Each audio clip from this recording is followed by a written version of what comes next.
Stupid. I don't fuck with you.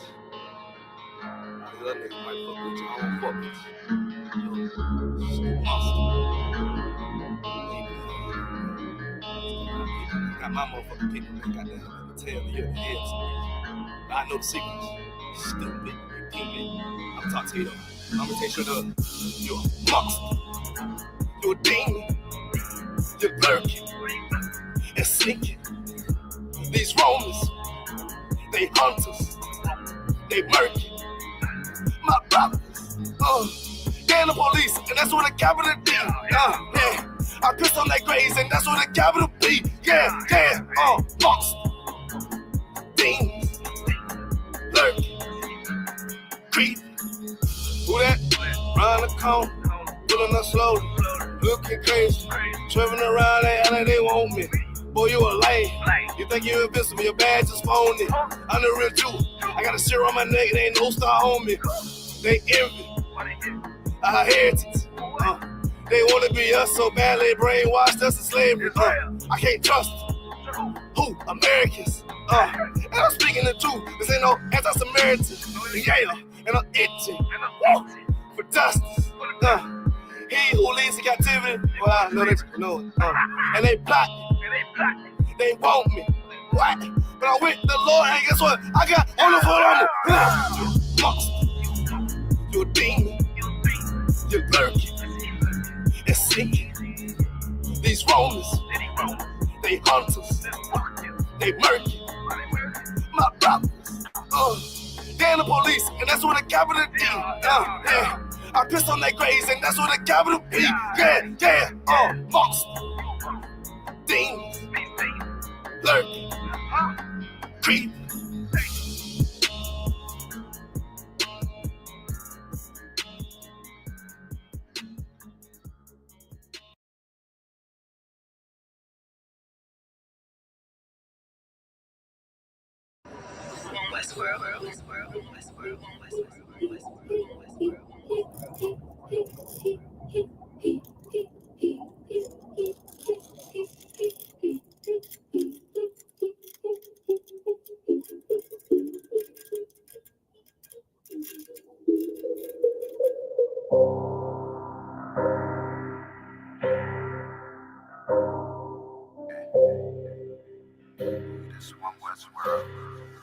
I guess I should ride with Lex. They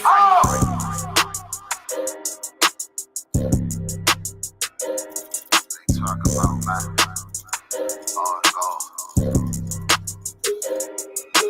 It's about time, so no cursing to our enemies. You can try to run where you going, that's your destiny. You gotta fall, never rise, that's the melody. What you get to witness, don't you get another legacy. If I gotta do the shit, when I do it carefully. You can lose everything you own over jealousy. When I met her, I ain't never sweat her, I just let her breathe. See you down, keep my foot on you, that's not my pedigree. At your throat, I done took her over, I pray I never leave. I'm a different guy, you're surprised, tucked in my sleeve. Boy, you fucking stupid, sold your seat for some bloody beef. True nation, cut the conversation, better keep it brief. It's about time, so no cursing to our enemies. You can try to run where you going, that's your destiny. You gotta fall, never rise, that's the melody. What you get to witness, don't you get another legacy. It's about time, send them curses to them enemies. You can try to run where you going, this your destiny.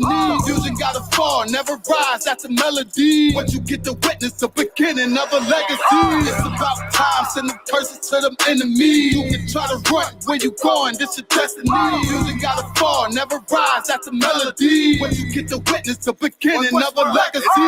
They don't wanna know, we tell them, they just won't believe. It's about the journey, I ain't worried, moving at my speed. Saying we ain't much to be desired, gotta disagree. Learn one of mine, then we spinning like rotisserie. Go against the odds, I'm ready, it's another victory. Cut different, niggas moving foul, where the referee. Moving like the military, something they ain't never seen. One West world for the people, this is what they need. It's about time, so no curses to our enemies. You can try to run where you going, it's your destiny. You gotta fall, never rise, that's the melody. What you get to witness, the beginning of a legacy. It's about time, send them curses to them enemies. You can try to run where you going, this your destiny. You just gotta fall, fall, never rise. That's a melody. What you get to witness, the beginning of a legacy. It's about time, sending curses to them enemies. You can try to run where you going, this your destiny. Fusion gotta fall, never rise. That's a melody. What you get to witness, the beginning of a legacy.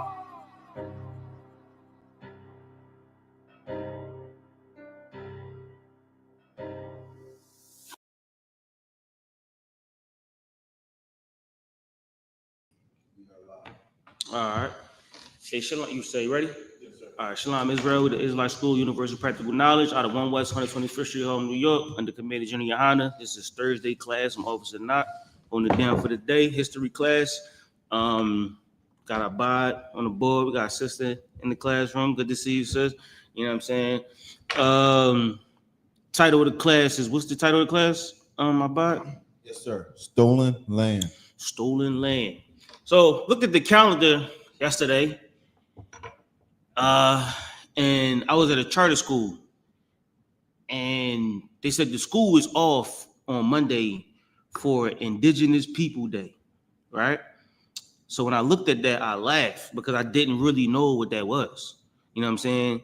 And then it was like, when I really came to it, it's Columbus Day, right? But how do you flip that? How do you flip Columbus Day to Indigenous People Day? Because Columbus was the thief. Columbus was the murderer. And that's who was celebrated for so many years. But now they try to give that day to the Native Americans. You can't do that. You can't do that.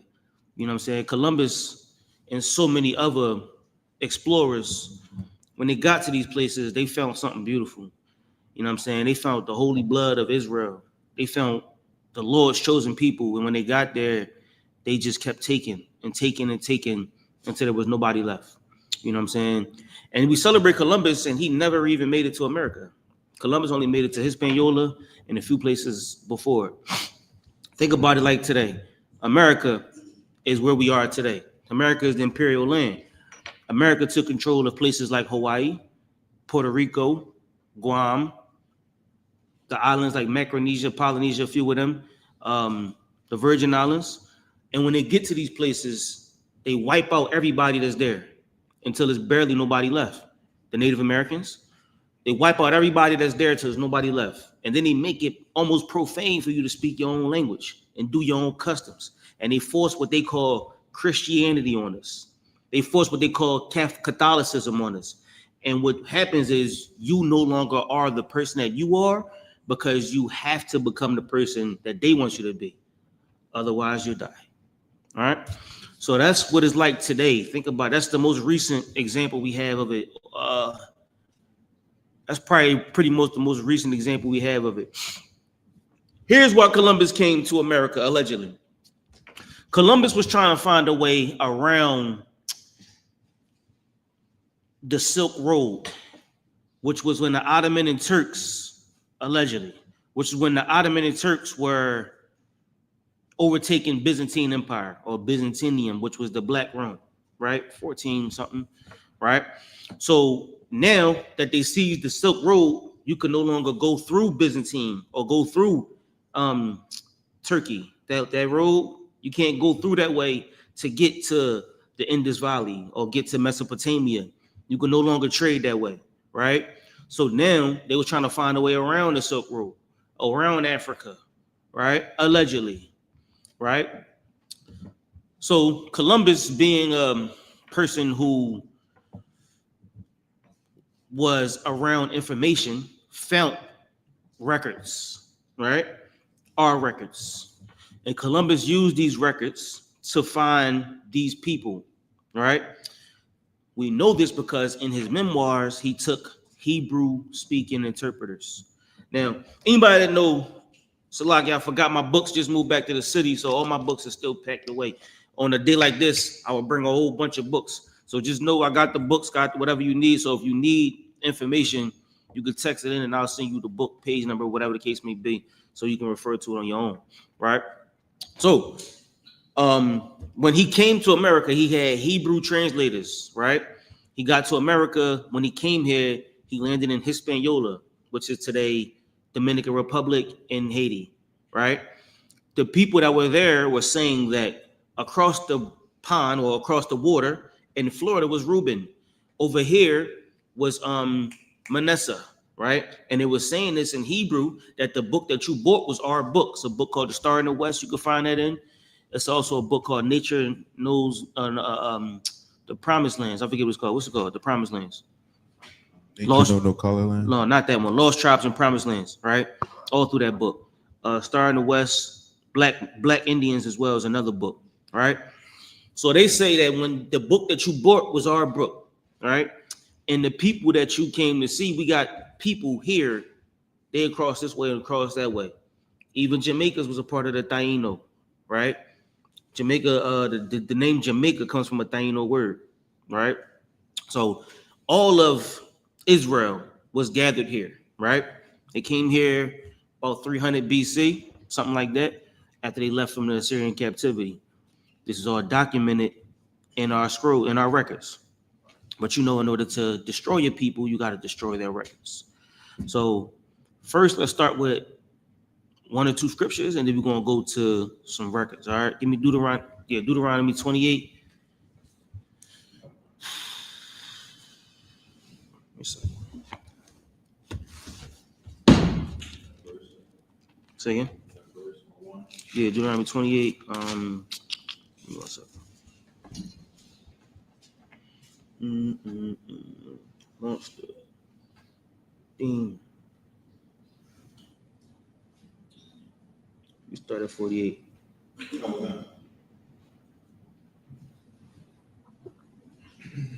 Okay, start at 48. Yes, sir. This is the book of Deuteronomy, chapter 28 and verse 48. And if I could, real quick before you read, mind you, this is Moses talking to Israelites when they came out of Egypt. So while we were leaving Egypt, Moses is writing down these records. This is the Torah. He's writing down the records they give to Israel or the Hebrews, right? This isn't everybody in the world. This is for the Hebrews. This is who he's talking to. So he's saying, if you don't listen to the Most High, these curses are going to overtake you. And these are one of the curses that he told the children of Israel in the wilderness. Go ahead. This is the book of Deuteronomy, chapter 28 and verse 48. Mm-hmm. Thou shalt serve thine enemies. You skip the word. Therefore shalt thou serve thine enemies, which the Lord shall send against thee in hunger and in thirst and in nakedness and in want of all things. Now, what happens is the Lord said, we're going to serve our master. You're going to serve your enemy. You're going to call him master in want of all things and nakedness and hunger. You know what I mean? Today, in order for you to get clothes, in order for you to get water, in order for you to get anything, you know what I'm saying? Like, you have to work. You have to serve your enemy in order to get anything you want. A roll of toilet paper, a bottle of water. This bottle of water costs $2 in some places because they know you're going to pay $2 for it, depending on your circumstances, maybe even more, right? But this bottle of water come in a pack of 12 or 20 for like $2. So they take and they double and quadruple and make you pay because you're less than, right? They're the master. They're the person that you have to ask for what you want, right? Go ahead. And in want of all things. And he shall put a yoke of iron upon thy neck. He shall do what? And he shall put a yoke of iron upon thy neck until he have destroyed thee. Yeah, like we can't do anything without serving our enemies. So that's the yoke of iron around our neck. We got to work 40 hours a week plus more. They said the average a person got to make to survive in America is $120,000 a year. Jesus Christ, that's like $60 an hour. That's to just be regular. So you and your partner got to be making at least $30 an hour to be regular, to be above poverty line in America. That's wild. Middle class is now $120,000 a year, right? So hunger and nakedness, you're going to serve your enemies. Go ahead. Okay. I got a precept, sir, for the yoke. In Matthew, you let me, sir. Go ahead. Get in. This is the book of Matthew, chapter 11. I'm going to start at verse 28. Come unto me, all ye that labor and are heavy laden, and I will give you rest. And that's heavy because Christ is saying everybody that's being destroyed by the oppressor, This is how we going to get rest. We got to come here to get our rest. If we don't find the truth, we'll never find a place where we can feel our happiness. I come to the school and I see the brothers and I get that joy again. I mean, I get the energy again because I know this is what we do it for. Brick by brick, we're gonna build a community because I know the brother gonna have what I need. I know the sister gonna have what we need to grow. That's how we build our community with love and with, you know what I'm saying, with motivation, you know what I'm saying, with ambition, with dignity and discipline. We can take what the kingdom needs and build it, right? I see the brother sitting in the seat. I'm like, Most High Christ, the Lord is bringing people back together so we can rest, so we can get out of this captivity. Because I know if a brother needs something, all he got to do is pick up the phone. But Esau knows that you won't pick up the phone, which will make you serve him more. You're going to work 5 overtime days. You know what I'm saying? And you're going to build up such and such company, the Pepsi company. You're going to keep building up the Pepsi company until the Pepsi company has a stock that's worth $1 billion. And you make $10 an hour. But your brother is going to be here in this school saying, Salaki, I don't got enough to pay the rent. I'm like, don't worry about it. We're going to scramble up some money. We're going to help pay your rent. Because that's where you find your rest at. You here getting the precepts. You here getting the knowledge and the information. And you're going to teach the people. Nobody give a damn about no bills. They going to get paid. Esau going to get his money. Don't worry about Esau. But the Lord may not be able to wait for him. You know what I'm saying? They got forbearance for a reason. Keep going with your precept. Heavy precept too. Verse 29. Take my yoke upon you and learn of me. That's what Christ said. The Most High through Christ. He said, take my yoke upon thee. This burden that we carry in the school, this is it's a difference between something called eustress and distress. There's a difference, right? So distress is the pain and the suffer. You ain't getting nowhere with distress. Distress is like a messed up transmission on your car. It just gives you hell, right? It just makes your days longer. But then there's something called eustress, which is like EU stress, right? EU stress. That's how I spell EUSTRESS, right? That stress is getting something positive out of it. So like going to school, the struggle or the grind with school, this type of stress, you know what I'm saying? Like we got classes, you know, in the summertime, you're red, she trying to get busy. But I got to teach class tomorrow. The sun don't go down to 10:30 at night. You think what I'm saying? Like, you know what I'm saying? It's more difficult. You know what I mean? The type of stresses that we deal with in the truth it's a beautiful stress. It's a stress that one day we know we'll reap benefits from, because I'll see my kids grow one day and I won't see them on stripper poles. You know what I'm saying? I'll see them teaching classes one day. I'm like, God damn, Most High Christ. You know what I'm saying? That's a beautiful thing because my son doing what needs to be done. But I had to stress first. I had to deal with the pain first. So it's a difference between both of them stresses. So the Lord saying, take this yoke, put this yoke upon your neck, put this burden on your back.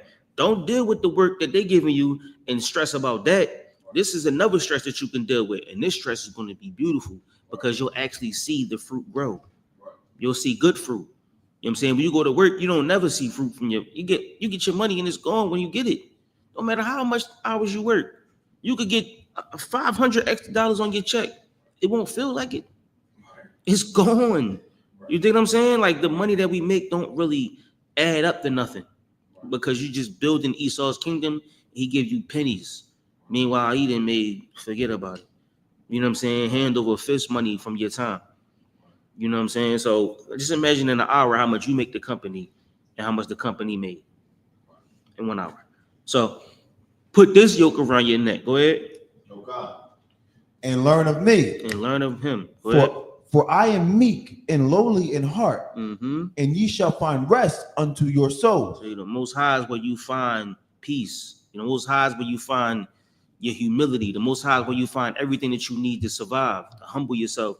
Everything that's beautiful, you find here in the Israelite School Universal Practical Knowledge. You know what I'm saying? Because you find a way to take your mind out of whatever it's in and fix it. Right. We call it brainwashing. You know what I'm saying? But you're going to fix your mind, get all the dirty stuff out your mind, and get on the right path. You know what I'm saying? So take this stress, take this burden. But the Lord said that if we didn't listen to him, the people that don't listen to him, this is for us, right? This is Christ talking to the people. come to school, come to class, come learn with us. But it's people that don't listen. Majority of us don't listen. So Moses is saying, if you don't listen, go back to Deuteronomy. If you don't listen, or when you don't listen, There was one more verse. It was more. Go ahead, keep going. Verse 30. For my yoke is easy and my burden is light. See, the Most High said, this law is easy. You know what I'm saying? It's easy to keep the law. It's easy to not eat pork. You know what I'm saying? Like these laws just become second nature. Like it's like something we just do. You know what I'm saying? It's just a way of life. It's a culture. Like if somebody put a pig sandwich in front of me, come on, what are you doing? You know what I'm saying? Like it's not like I'm not like, oh my God, look at the way that pig is sizzling. You know what I'm saying? Like it's not hard for me to turn down tuna fish. My bad, sis. Can you give it a mic? Shalom. I was wondering on verse 29. What does it mean when Yahweh Shai say, "I am meek and lowly in heart"?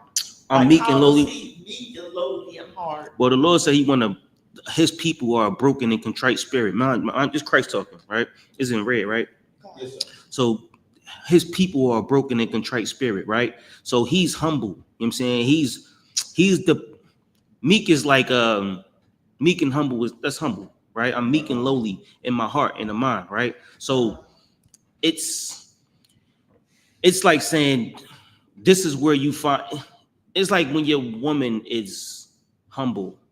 You know what I'm saying? Or it's like being somewhere where it's peaceful to be around.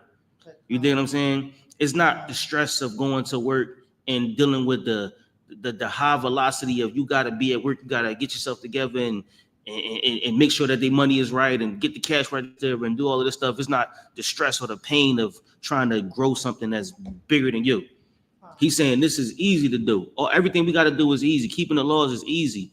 This is where you find your peace at because I'm meek and I'm lowly of heart. My mind ain't on all that crazy stuff. All we want to do is serve the Most High, build His kingdom, and be perfect. You know what I'm saying? Follow God. That's what we want to do. That's what Christ is teaching us. But He was far from being arrogant. absolutely, like they said, though. You know, Scripture say when they would try to praise Christ, He would do like when He fed the 7,000 people with the fish, whatever. They like, oh, thank you. He spin off in the woods somewhere and go pray. You know what I'm saying? Anytime He did a miracle, He would spin off or disappear and go pray. You know what I'm saying? Like He didn't want the accolades. Kind of like Commander and YAHANNA. Commander and YAHANNA don't want the accolades. He don't want the, you know what I mean, to be praised and like that because, you know, that's the Lord that's doing that. And that's why when we follow somebody like Commander and YAHANNA, it's so heavy and it's such a beautiful thing because he's that person, meek and lowly in heart. You know what I'm saying? His spirit is something that you can draft or is drawn to because he's, you know what I'm saying? He's somebody that's like that. Somebody that's not, it's not hard to follow Commander and YAHANNA. You know what I'm saying? Because Commander and YAHANNA shows you the right way. But if somebody was to take you down the wrong path, at some point you would start to question it. At some point you would think that is this the right way? You know what I'm saying? But sometimes if I'm going the right way, if I'm doing the right thing, it ain't hard to do it. You know what I'm saying? Because it's just, it becomes normal. It becomes second nature. It's what we do all the time. You know what I'm saying? So answer your question. Most encouraged. Good. This is the book of John, chapter 15, and we'll start at verse 14. What? Ye are my friends, if ye do whatsoever I command you. Most High in Christ. What? Verse 15. Henceforth I call you not servants, for the servant knoweth not what his Lord doeth. Now, also, mind you, also scriptures say, try a friend. You know what I mean? Like a friend must be tried. Like I can't just call you my friend. You know what I'm saying? We have to go through things together to become a friend. So Christ is saying, come follow us. Come join the school. Because this school is somewhere where you can find peace. We can be friends once we deal with Esau together. You know what I'm saying? Once we learn how to fight the same common enemy, we become friends because I know me and you got the same idea in mind. We know who the devil is. We know where the problems and the trouble come from. We know how to fix them. You know what I'm saying? We know where to go to study the Bible. We both know. That's how we become friends, right? So us trying our friendship is because we walk the same way. You dig what I'm saying? We don't disagree because we both know what the path is. We on the path that's narrow. Both of us share the same mind. And that's how you try your friend. You know what I'm saying? So Christ is like, yeah, we read that scripture again? Yes, sir. Verse 14. This is the book of John, chapter 15 and we'll start at verse 14. Good. Ye are my friends if ye do whatsoever I command you. If you do what you're supposed to do, then we can be friends. But there'll be a day when somebody won't do what they ain't supposed to do, and we can no longer be friends because we don't agree. You think what I'm saying? Right. Someday may come where the brother say, you know what? That pork sandwich do look good. I'm like, nigga, what?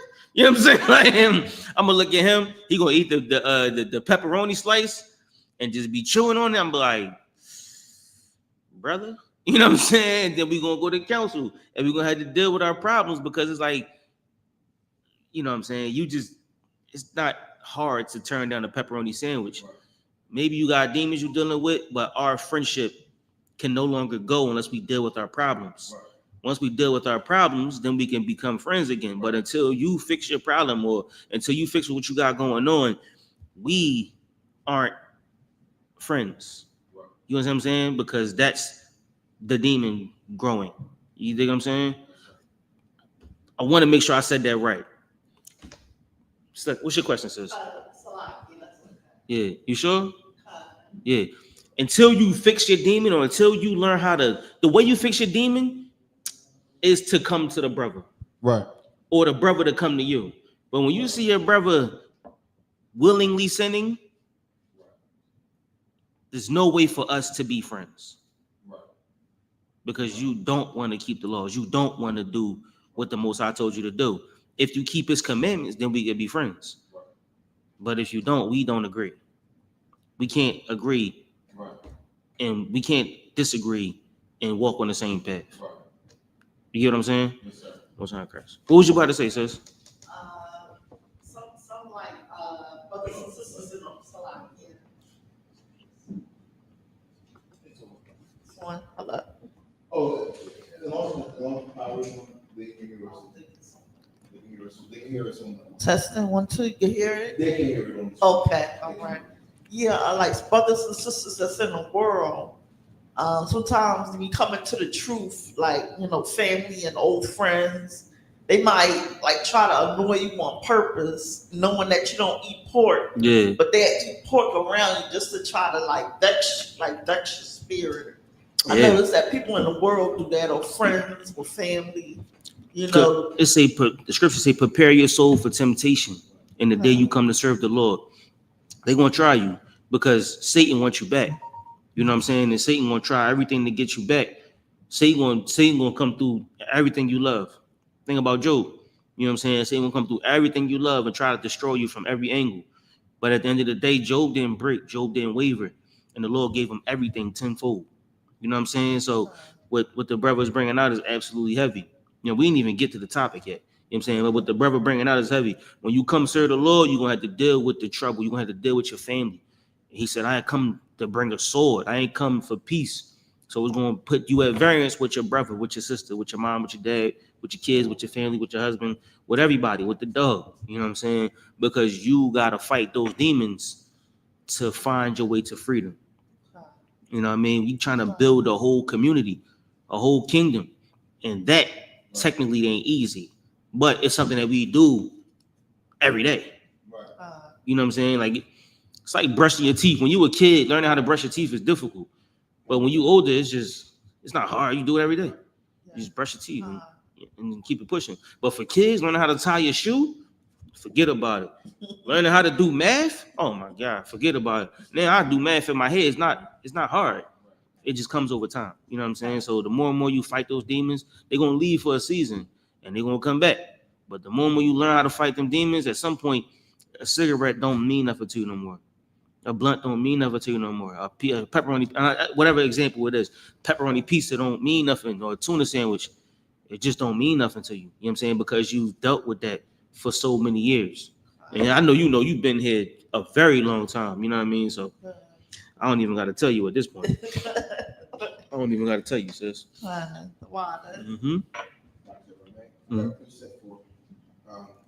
Question. Good. Comment.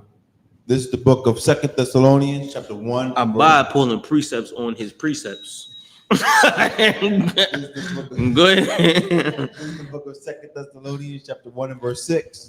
Seeing it is a righteous thing with God to recompense tribulation to them that trouble you. Yeah, like it's a righteous thing with God to recompense or to make right the troubles that they made with you. Break it down, Abide. Yes. So I believe, if I was not mistaken, she said about the they would do it on purpose, like the pork, or the they would do it around you on purpose, or the family, or they might try you. If you be patient, and if of course you have a merciful spirit, the Lord is going to deal with that situation in His own way. We got to leave it up to the Most High God to deal with it, because He's the judge, the Almighty Judge of judges. He knows how to deal with it in a way. So He's going to get it. He's going to deal with it righteously. We just got to remain on our path, keeping the law, doing what is right, and the Lord going to give you faith. And what He's saying is heavy, because at the end of the day, it all hang on two laws: love your brother as yourself, and love the Most High with all your might. You know what I'm saying? So, like, you snap off and haul off and hit your sister or hit your brother. You know what I'm saying? Then that's you taking the demon from him. Right. That's you. You know what I mean? Yeah, the demon took hold of you. You know what I'm saying? Because now it made you sin. You know what I'm saying? Made you break a law against your brother when you could have, or your sister. You know what I'm saying? When you could have just spoke to him, or you know what I'm saying, let him know, like, I don't eat pork. You know what I'm saying? And you could choose to break it down to him, or you could. Normally, there's a couple ways you could do it. You could break it down to him, like, yeah, the Bible said that's some people. Or you could say, well, pork ain't really good for you. You ever see them worms come out that pork? That's another way. Or you could just, you could say pork ain't good for you. You ever see them worms come out that pork? They put that Pepsi on that pork, and them worms come out there. Sit that pork in the windowsill for 2 hours and watch what come out. You could go with that way, or you could just say, I'm too out. I don't really do the pork thing. You know what I'm saying? So there's a couple ways to do it. You could teach them, whether spiritually, carnally, or you could just say no. You know what I mean? So there's a few ways to do it. Any more precepts I bought? Not at this time. Most High Christ. All right, go back to 49 in Deuteronomy. This is the book of Deuteronomy, chapter 28 and verse 49. The Lord shall bring a nation against thee from far, from the end of the earth, as swift as the eagle flieth. Oh, this is the one right here. Now, we all seen this precept 1,000 times, right? We familiar with what the eagle is, right? Right? The eagle is the post office. The eagle is what? What else? Philadelphia Eagles. The Philadelphia Eagles. Go Birds. What else? The eagle has landed. The eagle has landed. What else?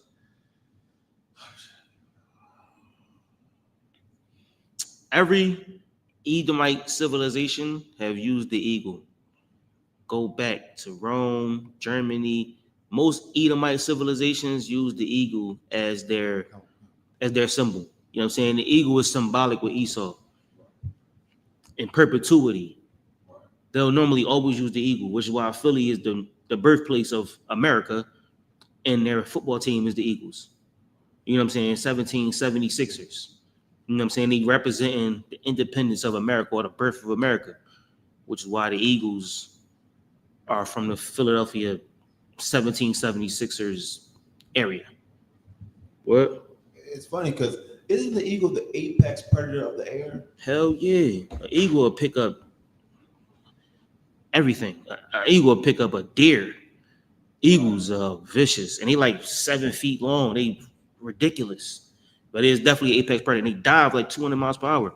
Go ahead. It reminds me metaphorically of the dragon. Absolutely. Because it sees you from way up above. You can't even barely see the eagle, but the eagle watching you from miles in the air. You know what I'm saying? And as you can't even get away from the bird. You know what I'm saying? Then the talons is like this. Talons is like ostrich claws. So, you know what I mean? You can't really get away from the eagle. So the Lord said he's going to bring a predator from afar off, from the other side of the earth, as swift as an eagle. And when it get there, it's going to devour us. All right? Any more on that? Yes, sir. A nation whose tongue thou shalt not understand. A nation whose tongue thou shalt not understand. Keep going. Verse 50. A nation of fierce countenance, which shall not regard the person of the old, nor shew favor to the young. And this nation is of a fierce countenance. You know what the countenance is, right? What is that? Your facial expression, the way you behave, the way you act, the way you show yourself it's your spirit. towards other people. It's your spirit. Your spirit.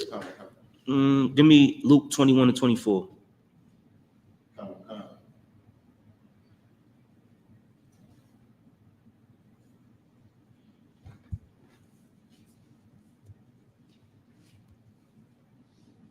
Yes, sir. This is the book of Luke, chapter 21, and verse 24. Right. And they shall fall by the edge of the sword, and shall be led away captive into all nations. Mind you, this is Christ talking, but it's about us, right? We're going to fall by the edge of the sword, be led captive into all nations. Go ahead. And Jerusalem shall be trodden down of the Gentiles. You know what I mean? So remember, Gentiles is two different type of people. Think of Gentiles like saying American. You know what I'm saying? American can be black American, Chinese American, white American. You know what I'm saying? The Gentiles or the other nation or another people, right? You should be trodden down by the Americas. Go ahead. Until the times of the Gentiles be fulfilled. Now that time is going to end. So let's get right into it. Let's go to Esdras, chapter 13, verse 1. Yes, sir. All right, I believe we set the tone with that one. Any more precepts I buy? All right, let's get into it. Like I was saying about Columbus. So Columbus was trying to find his way around Africa. And allegedly he finds his way here to America. Mind you, this is all history. So history is whatever they tell us, right? So he finds his way to America. When he gets here, he goes into these little islands. He started in Bahamas, actually. He landed in Bahamas first, right? I think it's called Columbus Island or something like that, right? Lands in the Bahamas. Then he goes to Hispaniola and he goes to Jamaica and all these different places down there. Cuba. He's in all that, all of the Caribbean, all right? They said they try to leave with so much gold that the boat fell, so the boat sunk. It's like 3 boats that sunk off Puerto Rico. Puerto Rico is rich port. Dominican is some family, I think it's like something, forget his name, but I believe he's in Spain, but it's definitely a family, which is where the word Dominican comes from. Most of the people are just named after different people when they got here. You know what I'm saying? But we were the Arawak, the Tainos, or the Israelites when they got here. You know what I'm saying? So it took so many people back to Spain and sold them to Wales and sold them to different places over in Spain. Seville became the capital of slave trading over on that in Europe, right? So Seville, Spain, is where they were taking all the slaves to. 80% of the slaves died on the way over. 20% survived. They said it was good money. What you got about it? I just have a brief comment. I was going to say it's just crazy how the earth just has all these resources and how the oppressor even uses human beings as a resource. Absolutely. We were a commodity. Think like, yo, let me get this water. All right, give me 2 niggas for this water. Give me a nigga child and a woman. No sweat. All right, it's yours. Hey, go with him. And it was a commodity. You know what I'm saying, like they would trade rum. Most of the places that make rum were like sugarcane places, like Barbados, Trinidad and Tobago. Most of those places that mass produce sugarcane, Puerto Rico, that mass produced sugarcane were rum headquarters. Haiti was responsible for 1 or 2/3 of the earth's coffee at this point in time. Haiti was providing 2/3 of the earth's coffee. So think how hard it was working them Haitians. Oh, yeah. All right. So that's really the idea, the gist of it. You know what I'm saying? When they get to places, they just steal. Like to us, when you come to our neighborhoods, you know, things that we use to survive, like think about it like this. When they get to Puerto Rico, they got diamonds just there. They got sapphire and jade and all kind of emeralds just there. You know what I'm saying? It's just rocks. They will put them on their shirt or their chest and be like, yeah, I got one. No. When Esau comes, he like, I can get $10 million for this diamond. Oh, look, I'm gonna take this back, give it to the queen. They're gonna pay me much money. You know where to find these at? yeah, that joint right down here in Abad Hayat Stream. They're like, oh yeah, take me to Abad Hayat Stream. Put the gun to him. I need 30 of these by tomorrow. What you mean? 30 of them. All right, I'll get you 30 of them, no sweat. Now tomorrow I need another 30, and another 30, and another 30, and it's never gonna stop. Next thing you know, you're like, damn, this boy crazy, this white man crazy. And he keeps doing it and keeps doing it. Next thing you know, you find yourself in servitude. You working because you show him where to get this big diamond at. And he's doing it over and over again. It's called an employee. You just got yourself hired. And now you don't got nowhere to stay because he's taking everything. And you need to come to him for food. You need to come to him for water, money, because you're like, damn, I'm hungry. I'll get you water. Just keep working. I need something to eat. I'll get you what you need. Just keep working. And you become a servant. The island was like 3 million people strong. When they left, it was like 120,000, 300,000. They wiped these islands out, like decimated these islands. This is, the Northern Kingdom for the most part. All right. That's where we at. Let's go to Christopher Columbus, 2nd Ezra chapter 13. Start at verse 1. If I could, sir. Mm-hmm. It reminds me of the scripture where it says, the more they afflicted them, the more they multiplied and grew. How would that relate to Esau and how he affected us? Nigga, you ever heard about what they say about Hispanics? They say when you look at them, they get pregnant. That's what they call it. That's what they say about Hispanics today, because they wiped them out. But today they are very, very fruitful. Esau can't multiply like that. You could tell that they got all kind of stuff. They got petri dishes that splice cells. They got in vitro stuff. They got all kind of cloning and all kind of ways to freeze eggs and freeze sperm and sperm banks and all kind of things to try to make them more fertile. They try to split cells to see if you can get twins or one of the babies survive. Esau got so many ways to try to make sure you get pregnant. You know what I'm saying? Because they aren't a race of people that can procreate like that. You know what I mean? But the more and more they find their way into our nation, that's how they find themselves procreating. That's why I say they're going to be a vagabond, or, you know what I'm saying, or a fugitive. I mean, he don't have a land. He's always on the run. He's always fleeing from persecution. And when he get to those places, he becomes an Australian. He becomes an American. He becomes a nigga in the ghetto. He becomes the last Indian. He becomes whatever, because that's how he survived. He's a parasite, a virus. He needs you to survive. And if you push him away, he won't survive. That's Esau. All right. So let's go to anybody. Did I answer your question? Yes, sir. All right, let's go to 2nd Ezra 13:1. Let's start there. Yes, sir. This is the book of 2nd Ezra, chapter 13 and verse 1. Mm-hmm. And it came to pass after 7 days, I dreamed a dream by night. Now, this is a story. We're going to read this story. All right. So we're going to do a lot of reading. You're going to do a lot of reading, bud. Okay. Go ahead. Verse 2. And lo, there arose a wind from the sea, that it moved all the waves thereof. So this brother had a dream, right? After 7. Matter of fact, go back to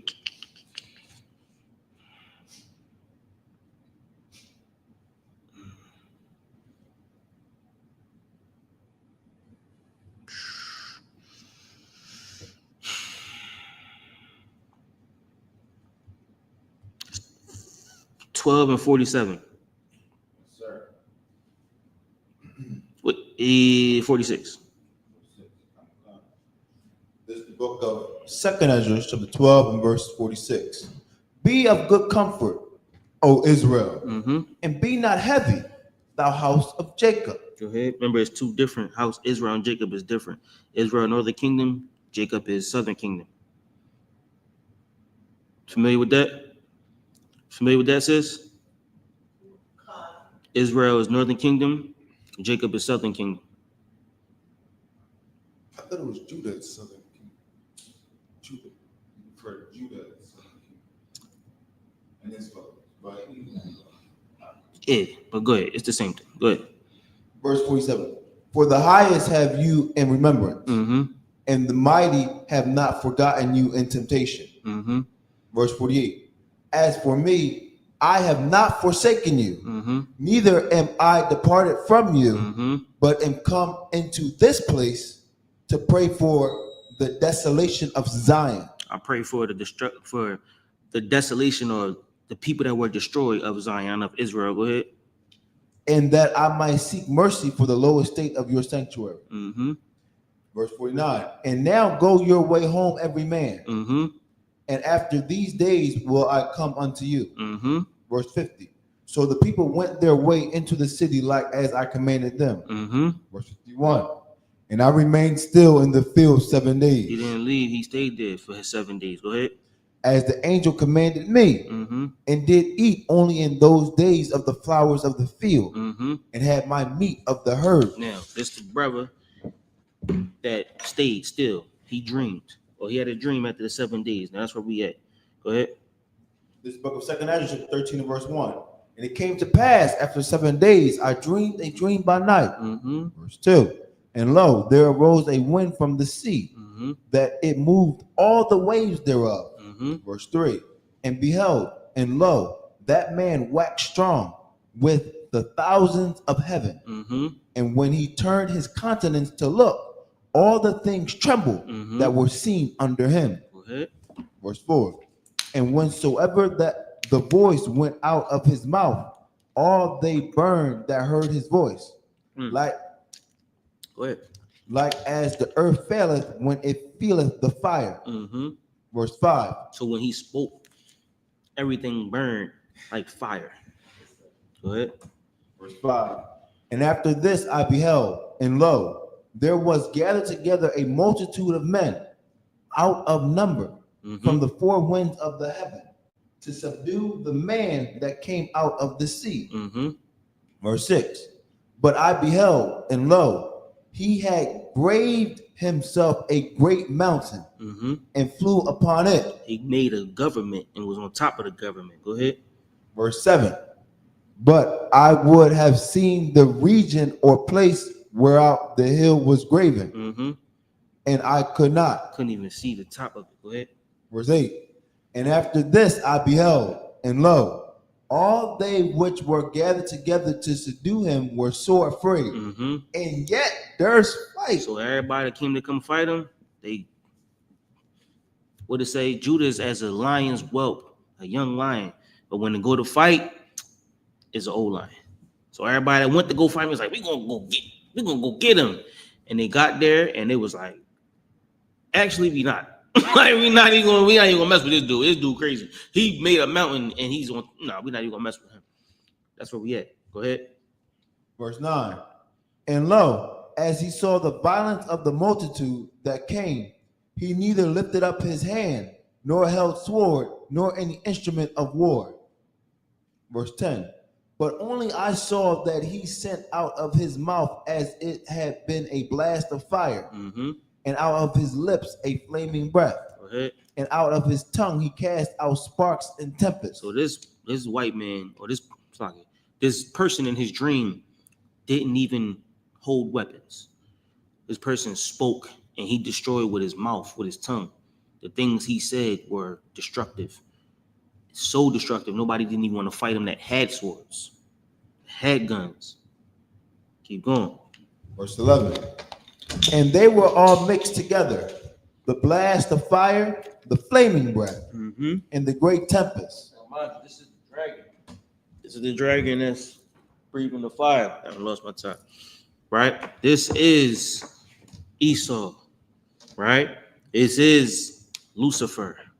This is Satan in the garden himself. This is the devil.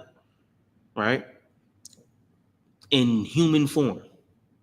Right? He came to disrupt something that was once beautiful, right? He was in this place and he saw somebody come out the water. And when he came out the water, he just started to destroy everything. Took everything over, burnt up all the trees, just everything that he knew to be lovely was ashes. Keep going. And fell with violence upon the multitude which was prepared to fight, Mm-hmm. and burned them up every one, so that upon a sudden of an innumerable multitude nothing was yet to be perceived, Nothing was left. Go ahead. but only dust and smell of smoke. Now, this is what Columbus did when he got to America, when he got to this side of the earth. This is who he embodied. He embodied this person. He see this, he like, damn. Well, not he see this, but I mean, as he see in his dream, he see somebody come out the ocean and just destroy everything. This is us. Like, from the beginning, we've been the people to be. They said when they got here, we was so, it's a book called The Mayan Civilization by something Gallenkamp. It's green. They said when they got to America, right? When Cortez got to America, they were so far advanced, they had breath mints. Yeah, we had breath mints, right? The Native Americans in the Yucatan Peninsula, they were once the Mexica or the Toltecs, right? The Toltecs and the Olmecs, right? They were absorbed into the Aztecs, who were the stronger people, right? Tola is a son of Issachar. The city that they named was called Tolan, right? Which became I can't say the name of that place. Techno, whatever it's called, which is today Mexico City, right?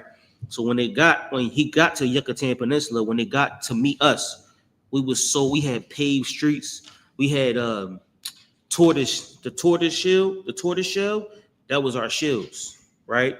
Yeah, we had jade necklaces and all kind of stuff. We was decked out. And mind you, when they got there, they had the calendars that mapped out the sun and the stars and everything. Their mathematics was far beyond what they knew, right? They didn't come to a place with a bunch of savages.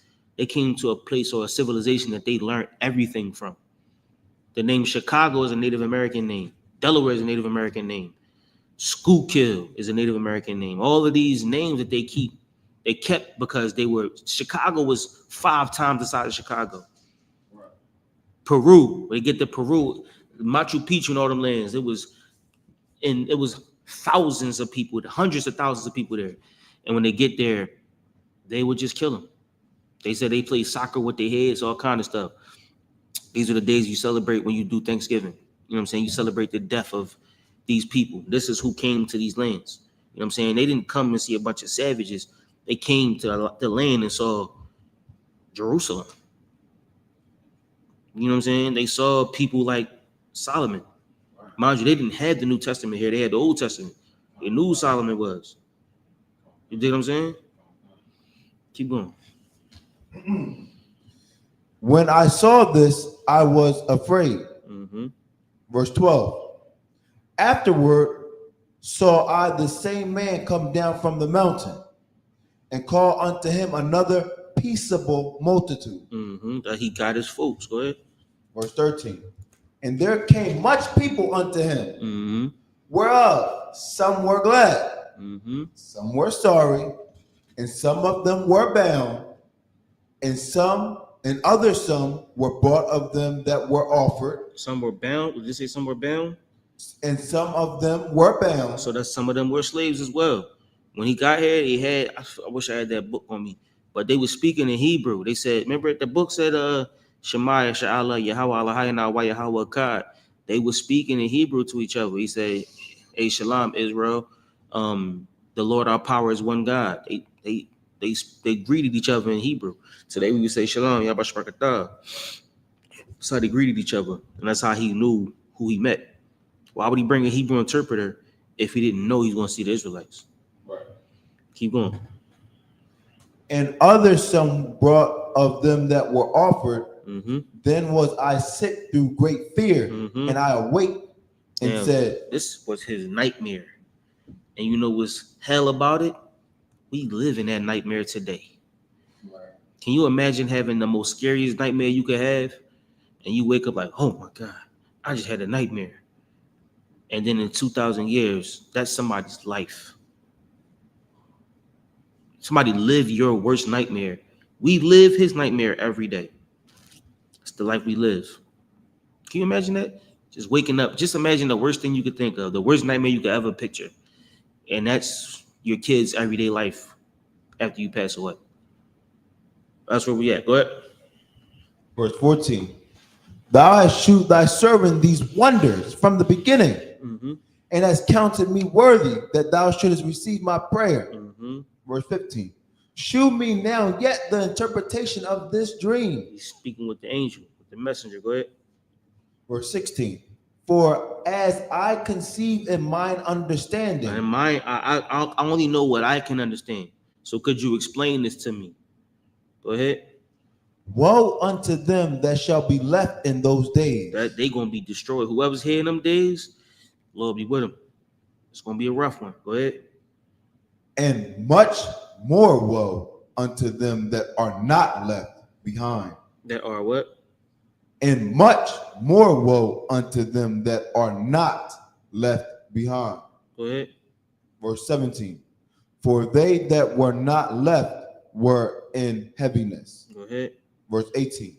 Now understand I the things that are laid up in the latter days, which shall happen unto them and to those that are left behind. Go ahead. Verse 19.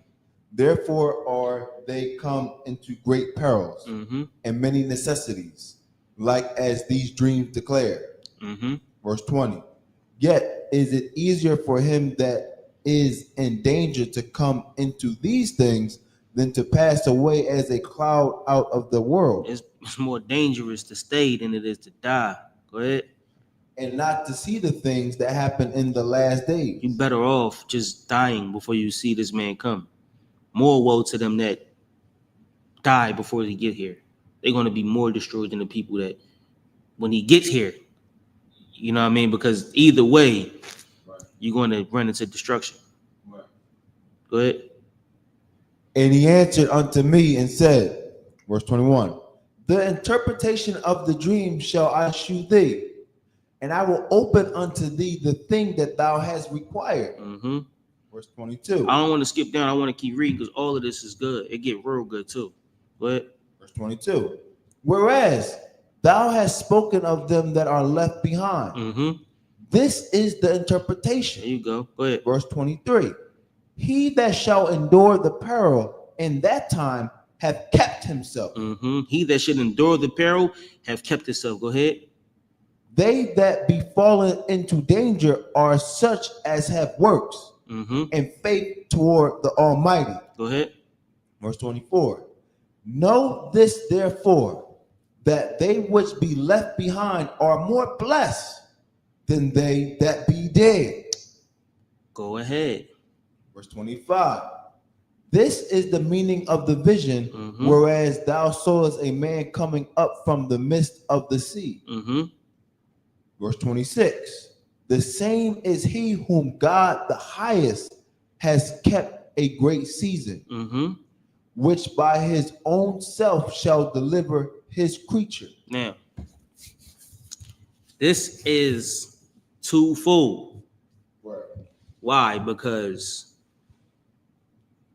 our person or our star will one day come against their people. And in one day you'll see this story flip. Right?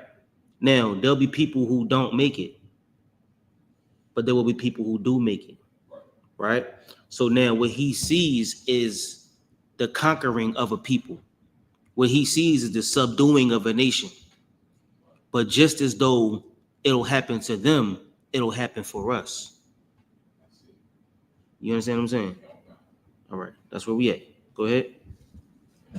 Okay. Which by his own self shall deliver his creature, and he shall order them that are left behind. Verse 27. And whereas thou sawest that out of his mouth there came as a blast of wind and fire and storm. Verse 28. And that he held neither sword nor any instrument of war, but that the rushing in of him destroyed the whole multitude that came to subdue him. Go ahead. This is the interpretation. Verse 29. Behold, the days come when the Most High will begin to deliver them that are upon the earth. Now, as Christopher Columbus is reading this, right? The wickedness of Esau is Esau will become our God. That's what he wants to do in his head, right?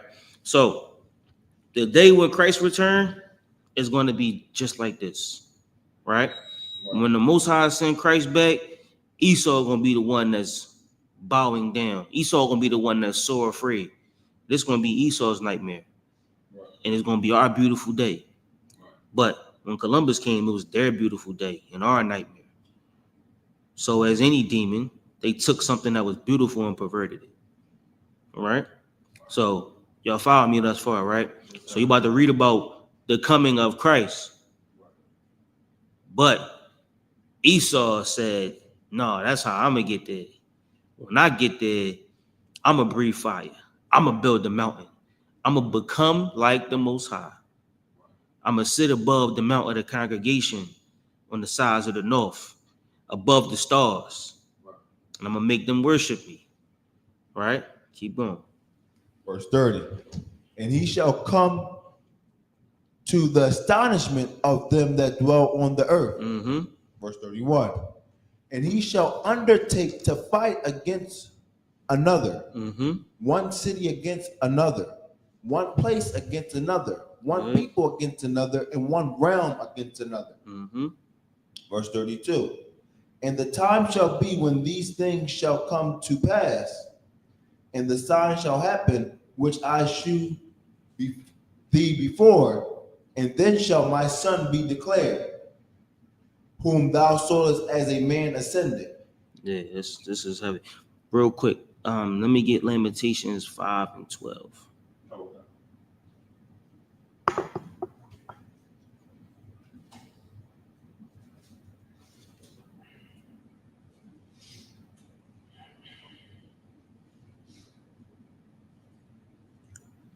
This is the book of Lamentations, chapter 5, and verse 12. Princes are hanged up by their hands. The faces of elders were not honored. Keep going. Verse 13. They took the young men to grind, and the children fell under the wood. Verse 14. The elders have ceased from the gate, the young men from their music. Verse 15. The joy of our heart is ceased. Our dance is turned into mourning. Go ahead. Verse 16. The crown is fallen from our head. Woe unto us that we have sinned. Now, this is what we got to understand. We didn't listen to the Most High, and the Most High gave us a coin, right? You got heads and tails on both sides of the coin, right? When we flipped that coin and we chose to do the wrong thing, we found ourselves on the wrong side of the coin, right? And so now everything that's supposed to be ours is now the thing that oppresses us, like the little head, right? They use our laws, our government, everything that's ours to oppress us. Now you can't even say they're who they are on the internet. You can't even say it out in the street. You can't even speak on them. That's oppression, right? What you got? If I could, sir, speaking of that coin, we was only meant to have a one-sided coin, a trick coin, so to speak. So was Adam, right? So exactly, you right on it. So was Adam. That was the way it's supposed to be from the beginning. But we learned about the Lord's bad side. We learned about what was through the door, the do not enter door, and it was exposed to us by Eve. But once we did what Eve told us to do, then sin came into the earth. Somebody's son got murdered. A murder happened. You know what I'm saying? Then everything that was evil started to come upon us. That's how we got here. And we kept following the steps of Adam. Christ taught us how to follow the Most High and not follow man, right? And that's why Christ being here was so spiritual, because he's saying you don't got, the law was so we can punish each other. If you ate pork, you got hit in the head with a rock. And niggas like, oh, you know what? I have to take a rock. Let me get that pork. You know what I'm saying? Like, instead of not doing the law, which is spiritual, like, I don't not eat pork because I don't have to, or because I can't eat pork. I eat pork because I don't want to. I don't eat purpose. I don't want to. You dig what I'm saying? It becomes something spiritual as opposed to I do it because of the law, because of the punishment, right? So now when Adam is out in the world being Adam, his rib, like, they got good cheesesteaks down there. And he like, yeah, let's go. Let's go get the cheesesteaks from 42nd Street. Knowing they got good food where they at. They got all kind of food. But, you know what I'm saying? He want to go down there in the hood and get something somewhere else. And the Lord come looking for him and he not there no more. They out on 42nd Street doing God knows what. You know what I'm saying? So once he followed his carnality and began to sin, now everybody follows their carnality. Only way you can not be carnal is to be spiritual, to kill the carnal man. You follow me? Okay. Go ahead. Good, sir. With 7 years when he went to that 42nd Street, he couldn't find his way back in because of that flaming sword and that cherubim's, because they was keeping away to the tree of life. So, same as when the door closed for the boat with Noah. He couldn't open that door if he wanted to. The angels closed that door. You know what I'm saying? Like, that was the curse. A curse is a stumbling block. He couldn't find his way back because he was cursed. You dig me? So we were supposed to see the good of this vision, but we didn't, because we didn't follow the Lord. We didn't do what was right. So we got the flip side of the coin. We got everything on the latter half of Deuteronomy, as opposed to the early half. The Lord said, if you do follow, all these blessings that happen. If you don't follow, all these curses that happen. You choose. Moses said, choose life. And all of us chose death. All of us. So now, as he had this vision, he said, whoever is alive in that day, Lord be with him. And whoever fall in that day, Lord be with them too. Because it's going to be a rough day to be in. And it seems as though anybody who comes after that, or the latter days after him, after he come, Lord be with them too. Because it's going to be rough. So that was our plight, right? So when he got here, you know what I'm saying, our princes, right? We would call them chiefs. We would call them seers, right? Mind you, okay, when the North and South Kingdoms split, the Levites were the priests in the South Kingdom. There were priests in the Northern Kingdom. Do you know who they were? Yes, sir. Who? Okay. It was also Rehoboam, but Levi was also part of it a little bit too, because it was like half of Levi, half was with Judah, Benjamin, and Levi, and half of Levi went to the Northern Kingdom. But wasn't it Rehoboam? Gad. Oh, it was Gad. I kind of mixed up. Yeah. I knew it was one of them. It was Gad. You know what I'm saying? So Gad was the one called the seers or the chiefs. You know what I'm saying? Gad kept the fringes. You know what I'm saying? Gad kept the priestly attire, right? So when he get here, you know what I'm saying, Gad is still keeping their traditions, so to speak, right? But their chiefs were hung. Their music is no longer sung. Their children are dead. Their language is no longer spoke. Everything about Gad has been forgotten or wiped away. Everything about the Taino, the Arawak, the Choctaw, the Chickasaw, the Creek, the Sioux, the Blackfeet, the Cheyenne, the Creek, all of them, they all wiped away. The Mexica, they're all gone. We don't even know who they are. Now they're just a street name on some block in some city, right? So we had a choice. We chose the wrong thing. But today, we still have a choice, because we can make the good come. We can make the better side of the coin happen. All we got to do is follow the Most High and get some friends that can follow the Most High too. And then we'll see this day happen. Go look up, and there's going to be a man coming out the sea. You know what I'm saying? You know the sea and the sky are synonymous. Yes, sir. Birds and fish are the same thing. Right. Submarines and airplanes are the same thing. Right. It's all the same. You dig what I'm saying? So when the sky crack, or when you see that person come out the ocean and they got fire coming out their mouth, they not even swinging swords. they just got fire breathing. And anybody that come up to them don't even want to deal with them. They like, whoever this guy is, ooh, wait. What you guys says? I'm thinking about that precept in the New Testament where it says when Christ spoke, I think it's in Revelation 2. Many when waters. Christ spoke, he spoke with many waters. Revelations 1 and 15 or 16, something like that. Is that what it's talking about? Absolutely. When he spoke, his voice was like rushing water. Think, you ever been to Niagara Falls?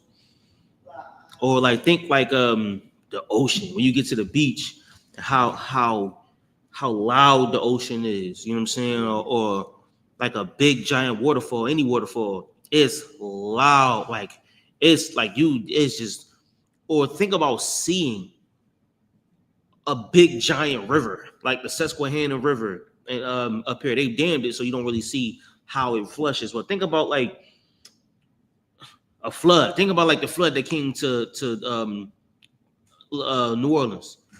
How loud water sounds. Like that's how his voice is. His voice ain't, quiet. You know what I'm saying? But it's just like you know what I'm saying? Like when you piss anybody off, they gonna get rough.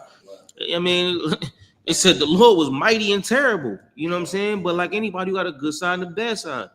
The Lord said, "Follow me." When you behind him, you don't see who looks at him face to face. You know what I'm saying? That's what you don't want to see. We in order. They said we're gonna follow ranks and Jew. We're gonna be in rank. We're gonna break ranks because we behind Christ. I just want to say when it said they it's like horses run. You know what I'm saying? It's gonna be like horses run. You're gonna see them and then blink and they're gonna be right in front of you. You know what I'm saying? They're gonna be, what's in front of them is beautiful, and what's behind them is just fire and burnt up stuff and stubble. You know what I'm saying? So when Christ's return is going to be no different. You know what I'm saying? This is how nations fall. This is how nations are built. You know what I'm saying? So our nation doesn't just pop up out of nowhere. It ain't we ain't gonna wake up one day and be like, oh, Christ here. Nah, you gotta put the pieces together. It's work to be done. Every day we gotta build the kingdom because it won't just build itself. We go in that corner and teach like Christ taught, like Paul taught, like Ezekiel taught, like Jeremiah taught, like everybody taught. Everybody went in that corner and taught until one day, like Joshua came and Joshua carved out the nation of Israel. He took them kings down. He said, Judah, that's your land over there. Gad, that's your land over there. Reuben, that's your land over there. The same way Joshua came. And it's heavy because the name Joshua in Hebrew is Yahweh. Right? But the same way Joshua came and carved out Israel, is the same way we're going to do it again. You know what I mean? All right, so drop down to verse 40. Thanks, sir. Going back to Judah being that lion's whelp, when it says about that old lion who shall rise him up, is that talking about Yahweh Shai? Like Yahweh Shai is going to rise up, like the spirit of Judah? But it's like who shall rise him up? Who gonna give him the spirit to go to fight? Who's gonna help us fight or help us get in the spirit to fight? Because we don't have that spirit. It's like we in the neck of our enemies. We with Esau all day, every day. We with the oppressor day in and day out, way more than any nation is or any tribe is. You know what I'm saying? No other tribe is with Esau like we are. We in the neck of our enemies, right? We are the reason they move left to right, but we don't rise up against them. We never fight Esau, or not necessarily fight, but we never stand together to go against Esau. You ever seen them do like a boycott? It lasts for like what, 2 weeks? And then it's like, go back to work, nigga. You know what I'm saying? Like, they go on strike. Nigga, go back to work. You know what I'm saying? Or they go on the federal, that they trying to get their back paid. They want to get paid. They don't care about nothing. All Judah want to do is get paid because we're slaves. You know what I'm saying? Like, we can't go against Esau because we need him. We won't eat without Esau. You get it? So that's why it says, who gonna rise them up? Because nigga, you care too much about who's feeding you. You care too much about your meal tonight. You know what I'm saying? We care too much about the water tonight. Niggas ain't gonna try to go into the wilderness and learn how to fight, learn how to do the yakarab, and I mean, sisters ain't gonna learn how to deal with their problems. Nigga, what? This girl said such and such on Facebook. I'm blocking her. That's all they care about. You know what I'm saying? Sisters can't get past issues. Brothers can't get past simple things like making sure the bills is paid, or that's too important for them. Before we do all of that, before we stir the Most High, we gotta think about all of this. What we said on Facebook, how we gonna feed the family tonight, or whatever the case may be. That's how we act as Judah. So we never boycott Esau. We never, you know what I'm saying? We never don't do what Esau tell us to do, because it's more important to pay our bills. So who gonna rise them up? Who gonna tell you like, nigga, F them bills, nigga? We gonna go learn this Yakarab. We gonna go learn these scriptures, and we gonna build this kingdom brick by brick. We gonna go in the woods and learn something. They gonna be like, nah, nigga, slavery. You was there. All the slaves was there. Like, yo, we gonna go learn the Bible. Like, learn the Bible, nigga. I'm telling. You dig what I'm saying? We couldn't read because niggas was telling. That's just the way we are, because somebody's scared of Esau. So we would never rise up because we oppressed ourselves because of the oppressor. All right. Did I answer your question? Yes, sir. What's on Kurt? Drop down to verse 40 Yes, sir. in 2nd Ezra 13. Mm-hmm. This is the book of 2nd Ezra 13. Wait, was there any more before that? Hold on.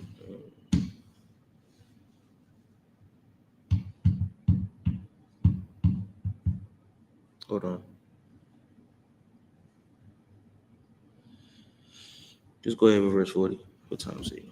This is the book of 2nd Ezra, chapter 13 and verse 40. Mm-hmm. Those are the 10 tribes which were carried away prisoners out of their own land in the time of Hosea the king. Now, you familiar with that, right? Was this the Assyrian captivity? So, during the time of Israel, Israel and Judah, like we spoke about earlier, right? The last king of Israel was Hosea. And during the time of Hosea, they went into,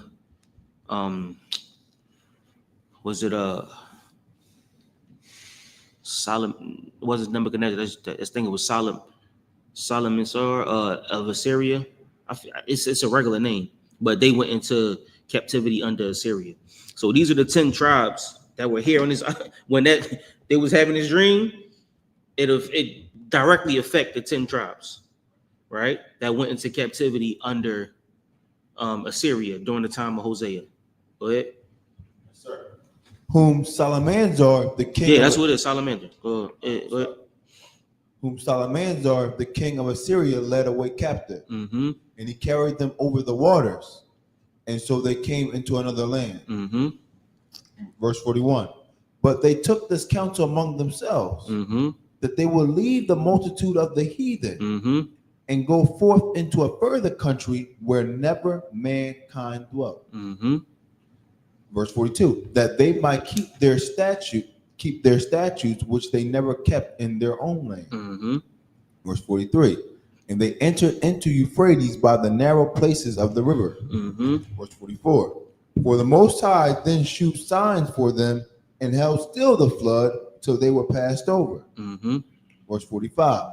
For through that country there was a great way to go. A great way to go. A far way to go. Go ahead. Namely of a year and a half. Mm-hmm. And the same region is called Arsareth. Meaning what? The land. Right? So, as this is being read by the oppressors, right? They know to follow this map. If Columbus is an explorer, you know what he's going to do? He's going to go find a way to find these people right? He looking, reading this like, damn, you see this story? Somebody gonna come out the ocean and they're gonna be like this, they gonna do that, and this where they went. They went through Euphrates in the land. It took them a year to cross. We could go find this land. We're gonna go do that. And then we gonna come over. Then I'm gonna call my homies, the people that come. That's gonna be y'all. Y'all gonna come. I'm gonna come back and get y'all, right? I think the ship was called like no. Maybe the ship was called Jesus. One of them ships was called Jesus, for sure. You know what I'm saying? Or Yahweh, or maybe I'm tripping. That might be slavery. I might be getting the two mixed up. But they came across on these boats, brother, and they wreaked havoc on everything that they came across. Esau is the devil that the Bible speaks of. That's right. The devil that the Bible speaks of. Christopher Columbus isn't somebody that's to be celebrated. Christopher Columbus is somebody who jumped into a car that you was in, beat you over the head, robbed you for all your money, drove back home and said, I discovered a car. Go look on the cameras. You know what I'm saying? Esau is somebody who robbed and stole, and Columbus like is somebody who robbed and stole and took everything and said, you know, I discovered a car, I discovered this watch, I discovered this house. You know what I'm saying? Everything to what? It was crazy. That was crazy. That sound was crazy. You know what I mean? Give me what I want. What I want. Of course, you could keep going in this because this joint goes forever. This is a beautiful story.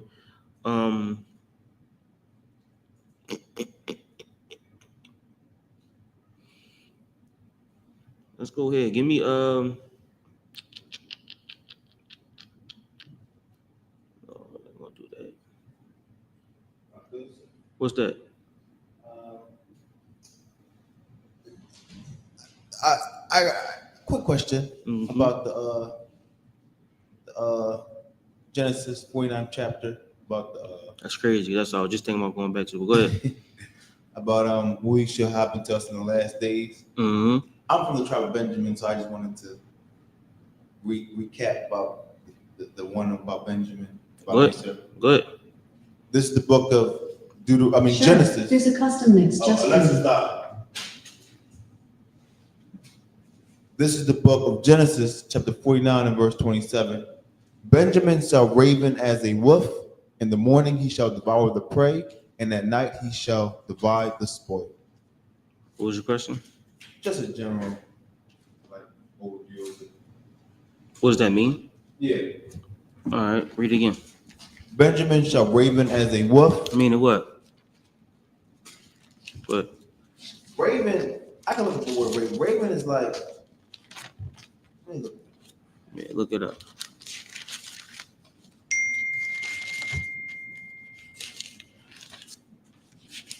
Raven, it means the archaic noun, violent seizure of prey or property, plunder. Mm-hmm. That's the one on Google, Oxford Languages. That's the first definition. I could check Merriam-Webster's. Go ahead, check Merriam-Webster. You want to check Merriam-Webster's common kind. Benjamin is like wolves. When Benjamin move in packs, right?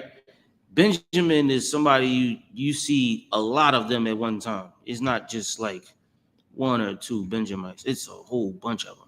You know what I'm saying? Like they are never just like alone. You know what I'm saying? Right. Benjamin is like a raven wolf. They go get the spoil and they bring it back like a wolf pack would. Right. Go ahead, read what you got. What's your definition? This is the book of this is the Merriam-Webster dictionary. Raven, plunder, pillage. Yeah, Benjamin raven as wolves. Go ahead. Number 2, an act or habit of preying, something seized as prey. So you get it, right? You get what raven is. Benjamin hunts like wolves. Go ahead. Yes, go back to your precept. Yes, sir. This is the book of Genesis 49 and verse 27. In the morning he shall devour the prey, and at night he shall divide the spoil. In the morning he shall do what? he shall devour the prey, Mm-hmm. and at night he shall divide the spoil. So they roll and pack as wolves, and in the morning he devoured the prey, and at night they divide the spoil. What Benjamin say? Benjamin got how many jobs? How many jobs Benjamin got? They got 3 jobs. I got 3 jobs. Benjamin got 3 jobs. They do all kind of work.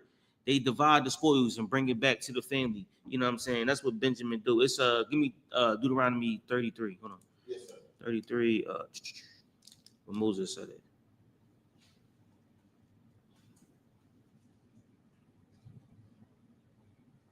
Oh, I see. 33. Start at 12. Yes, sir. This is the book of Deuteronomy, chapter 33 and verse 12. Mm-hmm. And of Benjamin, he said, the beloved of the Lord Mm-hmm. shall dwell in safety by him, and the Lord shall cover him all the day long, Mm-hmm. and he shall dwell between his shoulders. Mm-hmm. Verse 13. Read that again. Yeah. And of Benjamin, he said, the beloved of the Lord Uh-huh. Benjamin, the beloved of the Lord. Go ahead.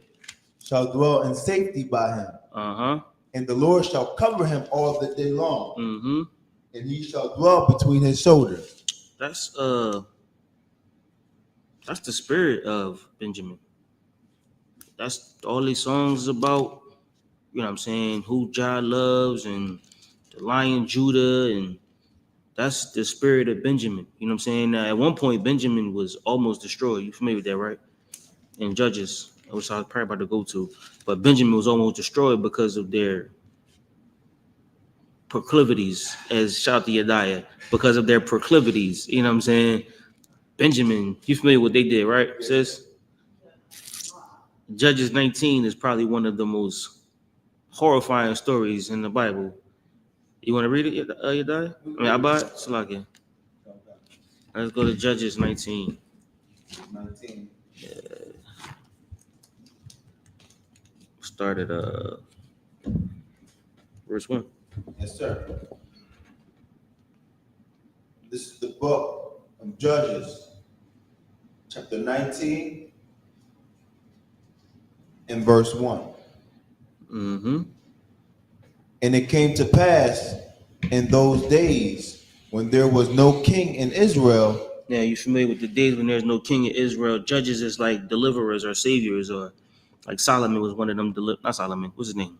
Samson was one of the deliverers. Right. Deborah was one of them, or Deborah. When there was no king in the land of Israel, go ahead. That there was a certain Levite sojourning on the side of Mount Ephraim. Now, Ephraim is like the northern half of Israel. Go ahead. Who took to him a concubine out of Bethlehem, Judah. A concubine is somebody that a woman that a brother would get during like a time of war when he went through a certain place, and the woman became his through conflict or some type of struggle. Right? Go ahead. Verse 2. And his concubine played the whore against him, Mm-hmm. and went away from him unto her father's house, unto Bethlehem, Judah, and was there 4 whole months. Mm-hmm. Verse 3. And her husband arose and went after her to speak friendly unto her, Mm-hmm. and to bring her again, Mm-hmm. having his servant with him, So he goes back to get his wife. He got his homies with him. Go ahead. and a couple of asses, and Mhm. she brought him unto her father's house. So when he get there, he see his rib and he goes in the house. Go ahead. And when the father of the damsel saw him, he rejoiced to meet He him. was like, Most High in Christ, brother, it's good to see you. Go ahead. Verse 4. And his father-in-law, the damsel's father, retained him, He made him stay. Go ahead. and he abode with him 3 days. Mm-hmm. So they did eat and drink and lodged there. Mm-hmm. Verse 5. And it came to pass on the 4th day, when they arose early in the morning, that he rose up to depart. And the damsel's father said unto his son-in-law, Comfort thine heart with a morsel of bread. He like, yo, you want to eat some bread? Would you like some food? Would you like something to eat before you leave? Go ahead. And afterward go your way. Just eat before you leave. Go ahead. Verse 6. And they sat down and did eat and drink both of them together. Mm-hmm. For the damsel's father had said unto the man, Be content, I pray thee. Relax. You ain't no rush. Y'all good here.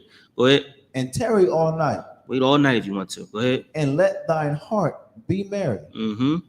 Verse 7. And when the man rose up to depart, his father-in-law urged him. Therefore he lodged there again. Go ahead. Verse 8. And he arose early in the morning on the 5th day to depart. And the damsel father said, Comfort thy heart, I pray thee. And they tarried until afternoon. So he's getting him to stay. He just keep prolonging his departure. He's like, yo, stay another night. If I could, eat some bread, drink some water. We got some wine over there. We got some of this Henny White. You want some Henny White? We got some good tequila. Just stay another night if you could, right? And they're like, all right, no sweat, we'll stay again. We got some good bread. We got the hard dough, cocoa bread in the back with some beef patties. We got pati of them in the back. Please stay. You know what I'm saying? So he making them, or he trying to get them to stay. So they stayed for a couple of days. Go ahead. And they did eat both of them. Mm-hmm. Verse 9. And when the man rose up to depart, he and his concubine and his servant and his father-in-law, the damsel's father, said unto him, Behold, now the day draweth toward evening. I pray you, tarry all night. Mm-hmm. Behold, the day groweth to an end. Lodge here, that thine heart may be merry. Mm-hmm. And tomorrow get you up early on your way, that thou mayest go home. Mm-hmm. Verse 10. But the man would not tarry that night, but he rose up and departed. So now he like, brother, I appreciate your hospitality, but we gonna roll out. All right, I just came to come check my rib, make sure she tawab, everything tawab. I'm gonna go ahead and roll out, brother. Go ahead. And came over against Jebus, mm-hmm. which is Jerusalem, mm-hmm. and there was with him 2 asses settled. His concubine also was with him. Mm-hmm. Verse 11. And when they were by Jebus, the day was far spent, and mm-hmm. the servant said unto his master, Come, I pray thee, and let us turn into the city of the Jebusites mm-hmm. and lodge in it. The Jebusites became what Jerusalem was in the future. You know what I'm saying? The land of the Jebusites became Jerusalem and the land of Judah. Well, go ahead. Verse 12.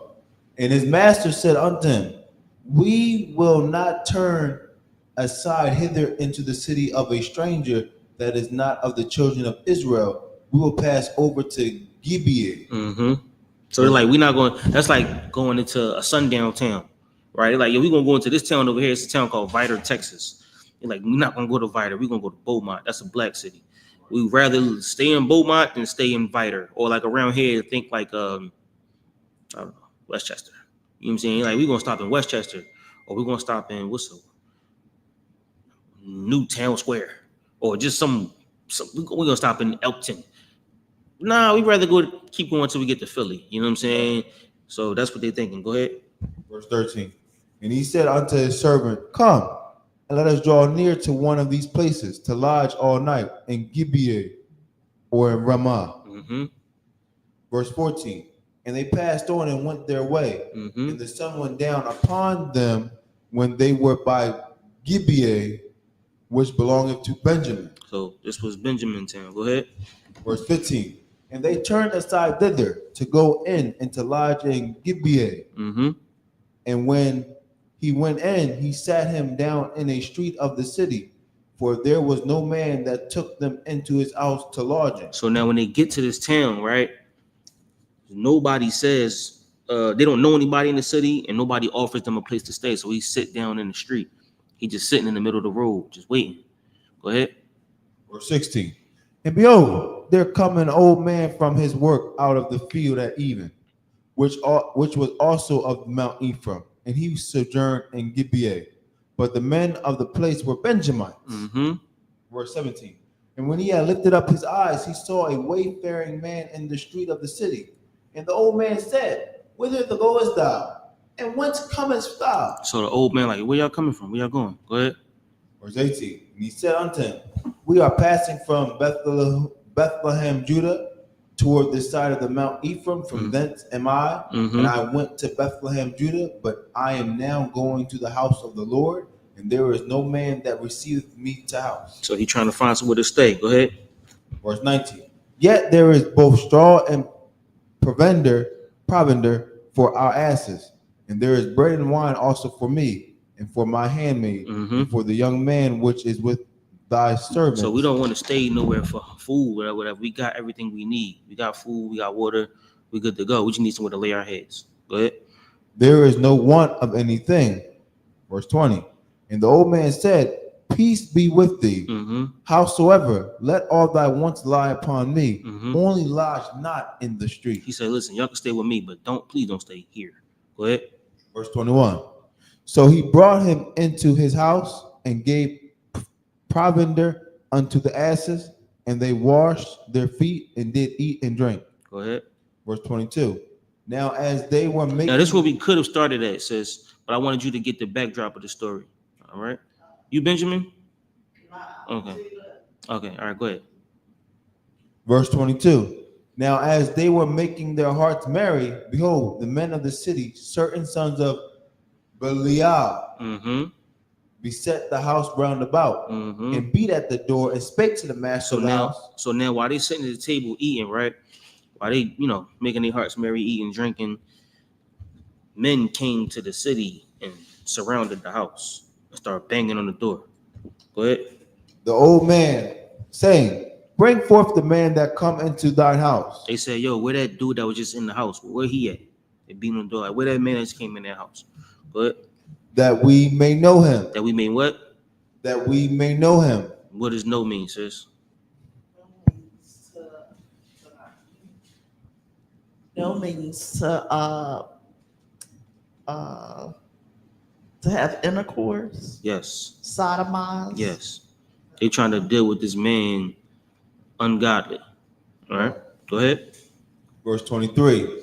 And the man, the master of the house, went out unto them and said unto them, nay, my brethren, nay, I pray you, do not so wickedly. He like, brother, please, please don't do this. No, I don't do this wickedness, please. Go ahead. Seeing that this man is come into mine house, do not this folly. Folly is foolishness. Go ahead. Verse 24.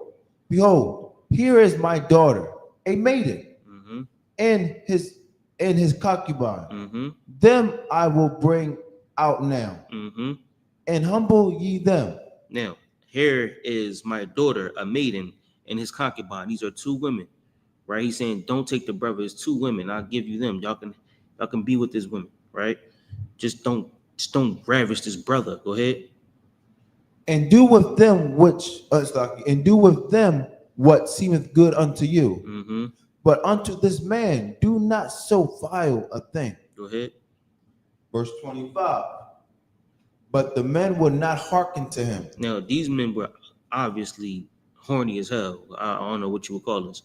You know what I'm saying? But these men wanted to molest this man, right? I don't know if you can say that on air. But he like, if y'all got a scratch, y'all need the itches, some women. If y'all need some women, I don't know if y'all, whatever y'all got going on, but it's some women here that y'all can deal with. Here's my daughter. You know what I'm saying? I don't know how that's going to happen, but just don't do that to this man. Please, it's a man of the Lord. You know what I'm saying? His brother serves the Most High. Right. Don't do that. You know what I'm saying? So go ahead. But the men would not hearken to him. If I could remember, this is a Levite. This is a priest. Right. Right? Go ahead. So the man took his concubine and brought her forth unto them, and they knew her. Yeah, so he took the concubine. Where you at? Verse 25, sir. Okay, so the men took his concubine, his red, and brought her forth unto them, and they knew her. Go ahead. And abused her all the night until the morning. Go ahead. And when the day began to spring, they let her go. So they dealt with this woman all night long, which was his red. Go ahead. Verse 26. Then came the woman in the dawning of the day and fell down at the door of the man's house, where her Lord was till it was light. So she came back to where her husband was and laid there until the morning came. Go ahead. Verse 27. And her Lord rose up in the morning and opened the doors of the house and went out to go his way. And behold, the woman, his concubine, was fallen down at the door of the house, and her hands were upon the threshold. So she just made it to the doorstep. Go ahead. Verse 28. And he said unto her, Up, and let us be going. Mm-hmm. But none answered. Then the man took her up upon an ass, and the man rose up and got him into his place. Mm-hmm. Verse 29. And when he was come into his house, he took a knife and laid hold on his concubine. So when he told her to get up and she didn't get up, she had already passed away. She was dead. Right? So they ravaged her until she passed away. This is Benjamin. Right? Shalak, keep on. Kokan. He took a knife and laid hold on his concubine and divided her together with her bones into 12 pieces and sent her into all the coast of Israel. So now this priest or this Levite cut her body into 12 pieces, sent her to the parts of Israel, and told the leaders of each of these tribes what happened. Keep going. Verse 30. And it was so that all that saw it said, there was no such deed done nor seen from the day that the children of Israel came up out of the land of Egypt unto this day. So there's never anything more wicked that ever been done.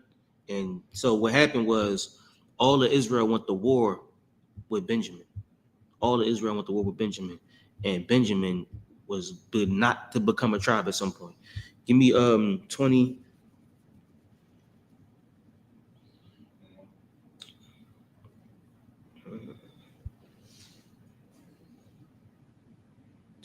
And 32.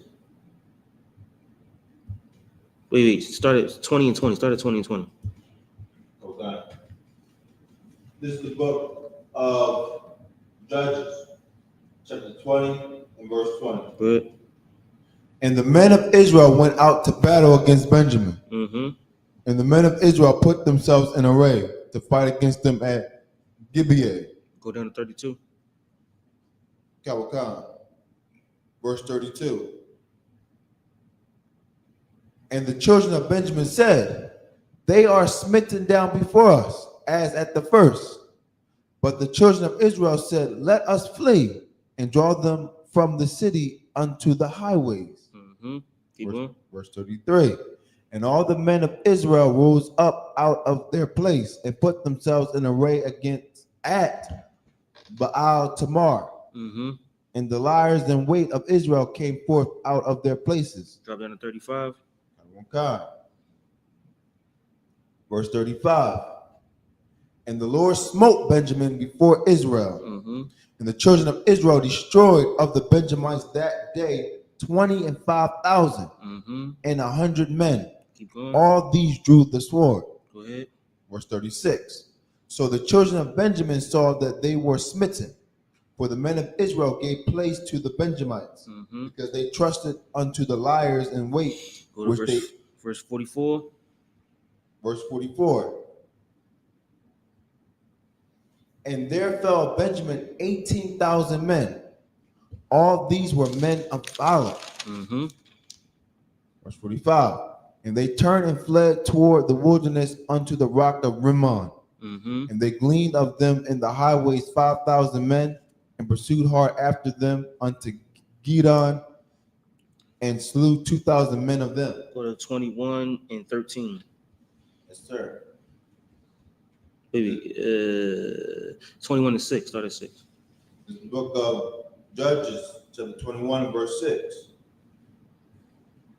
And the children of Israel repented them for Benjamin their brother, and said, this is one tribe cut off from Israel this day.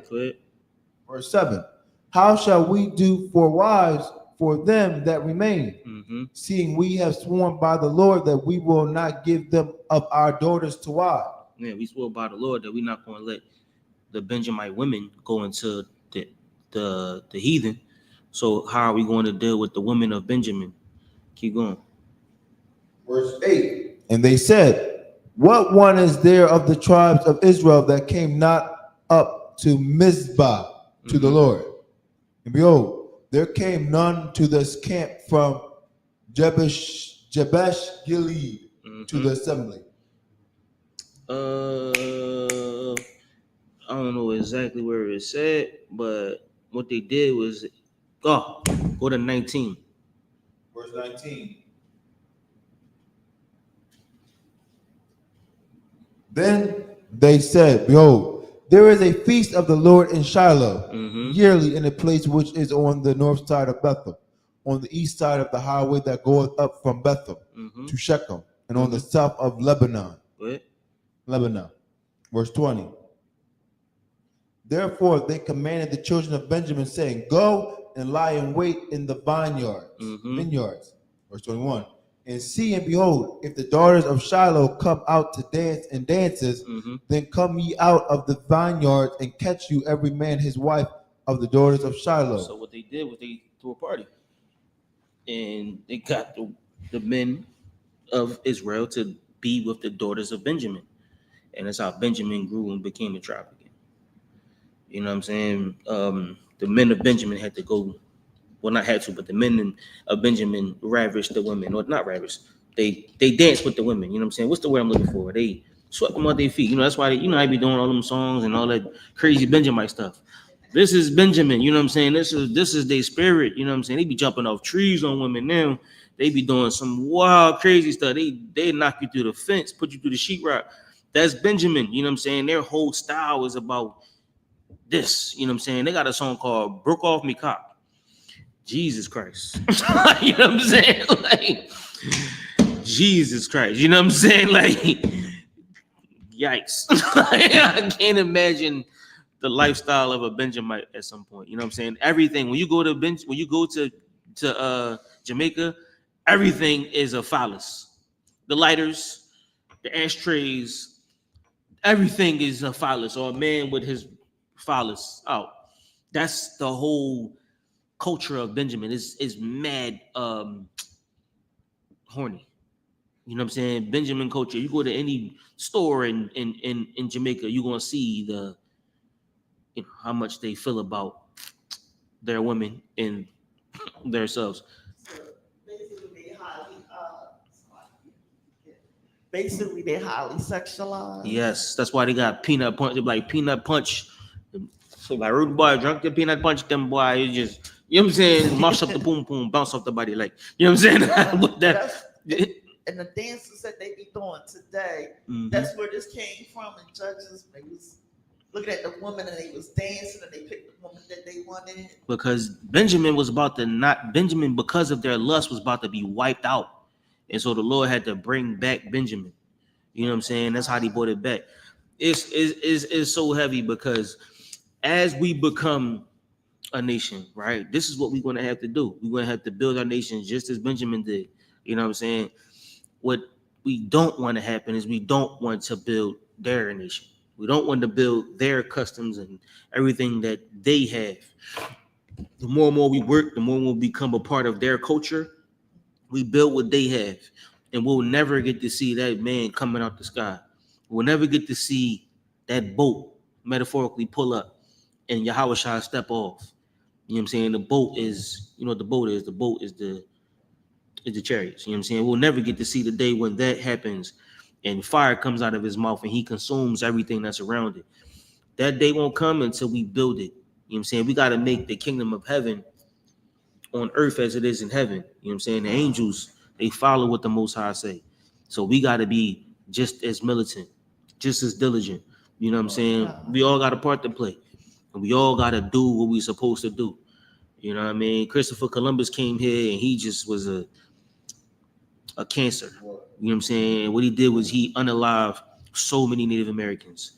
600,000 people at a time. Like it was sad. I wish I'd have bought these books for y'all. You know what I mean? Y'all would have seen more of what the records say about Columbus. You know what I mean? But all they did was capitalize off of our hell. You know what I'm saying? And they made it into a holiday. And then this holiday is indicative of the power of the white man, of our oppressor. You know what I'm saying? And he shows his power by showing how he defeated us, or he shows his power by showing how we fell underneath him. Not just us, the earth Like we saying Hawaii did the same thing. Study Hawaii. What happened to Hawaii? Go ahead. So now it's supposed to be Christmas Columbus holiday and the indigenous people holiday. Mm-hmm. The Native Americans, that would be an insult. It is an insult. Because why would we celebrate this day that we was destroyed? This day, a demon landed on our land. And we're not going to celebrate this day. Same for Thanksgiving. You know what I'm saying? We could have went to a whole breakdown. I was trying to not go where Abad wanted me to go. You know what I'm saying? We just kind of brushed past it as far as Benjamin is concerned. You know what I'm saying? But even Gad, you know what I'm saying? We really do Thanksgiving and break down these holidays. You'll see how demonic Esau is. And it's all in the scriptures. Like Gad was a troop. Gad would be overtaken by a troop. You know what I'm saying? Gad would pinch teepees and tents. You know what I'm saying? In the sight of the wind, how to use smoke signals to communicate. And Esau found all of these things that Gad did, and they used it to capitalize or to better themselves. They just absorbed Israel into their kingdom and became a superpower. That's what the white man does. That's what the oppressor does. You know what I'm saying? And by doing so, he made, you know what I mean, something so great. You know what I mean? So, damn, it's 8:52. You got any more questions about it? I got a precept, sir. Go ahead. And 1 Corinthians, the 12th chapter. I want to go to 20. Go ahead. But now there are many members, yet but one body. And I want to drop down to verse 23. And those members of the body which we think to be less honorable, upon these we bestow more abundant honor. Mm-hmm. And our uncomely parts we have more abundant comeliness. Mm-hmm. All right, break it down. Yes, sir. Yes. We going back to verse 20, started off. But we are now many members, but one body. Mm-hmm. Like you were saying before, we all have a part to play. Right. That's why it's important for everybody to come into the school, because every Israelite, whether you're in a school or not, is important. Mm-hmm. You are needed. You are going to be needed in the kingdom, in Christ's kingdom. Like we'll rather you be the Most High will rather the wicked change from his wicked way and live than die. He take no pleasure in the death of the wicked. The Most High God doesn't take pleasure in death. He wants that. He's the creator of heaven and earth. He wants life. He just wants to be obeyed. He wants to be obeyed. And then when we drop down to verse 23, and of those members of the body which we think to be less honorable, upon these we bestow a more abundant honor. Mm-hmm. Which is heavy in itself. That's heavy in itself. Go ahead, break it down. Yes. It reminds me of the scripture where it says, "The greatest among you shall be his servant." Right. So we have to like the one like in this school, like in the I.S.U.P.K, as you get up there, you're there to serve them. You're there to serve more. Yeah, you're like exactly more. The you don't understand how much these phones ring the further you get. You know what I'm saying? Because you are more valuable to more people. You know what I'm saying? Not saying no one lacks value at any rank or any position. You know what I'm saying? But value is great. Sisters, the value of a sister is amazing because brothers is not going to survive without sisters. You know what I'm saying? Right. Troopers, without troopers, the camp won't get carried. You know what I'm saying? Somebody got to carry the camp equipment. You know what I'm saying? Somebody got to do the things that need to be done. You know what I'm saying? It's very important. The troopers' work is very important. Young officers, you know what I'm saying? Officers of 50, officers like myself, 50 to 5,000. You know what I'm saying? We here to do the footwork. You know what I'm saying? Our jobs are very important. When you get the captains and the generals, 13,000, 10,000, their job is everybody has an important role to play.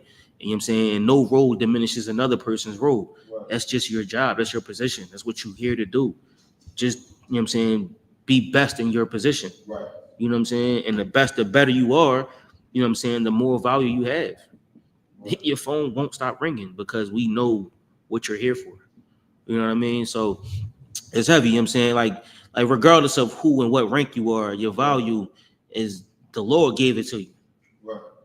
You dig what I'm saying? So that's why it's a beautiful thing to even be here. Right. You know what I mean? Which is heavy. You saying Salagi, my phone doing numbers right now. You know what I'm saying? This shit crazy. Salagi. But real quick, what's the class called? Stolen land. Do me a favor. Stolen Look land. up what the word conquistador means.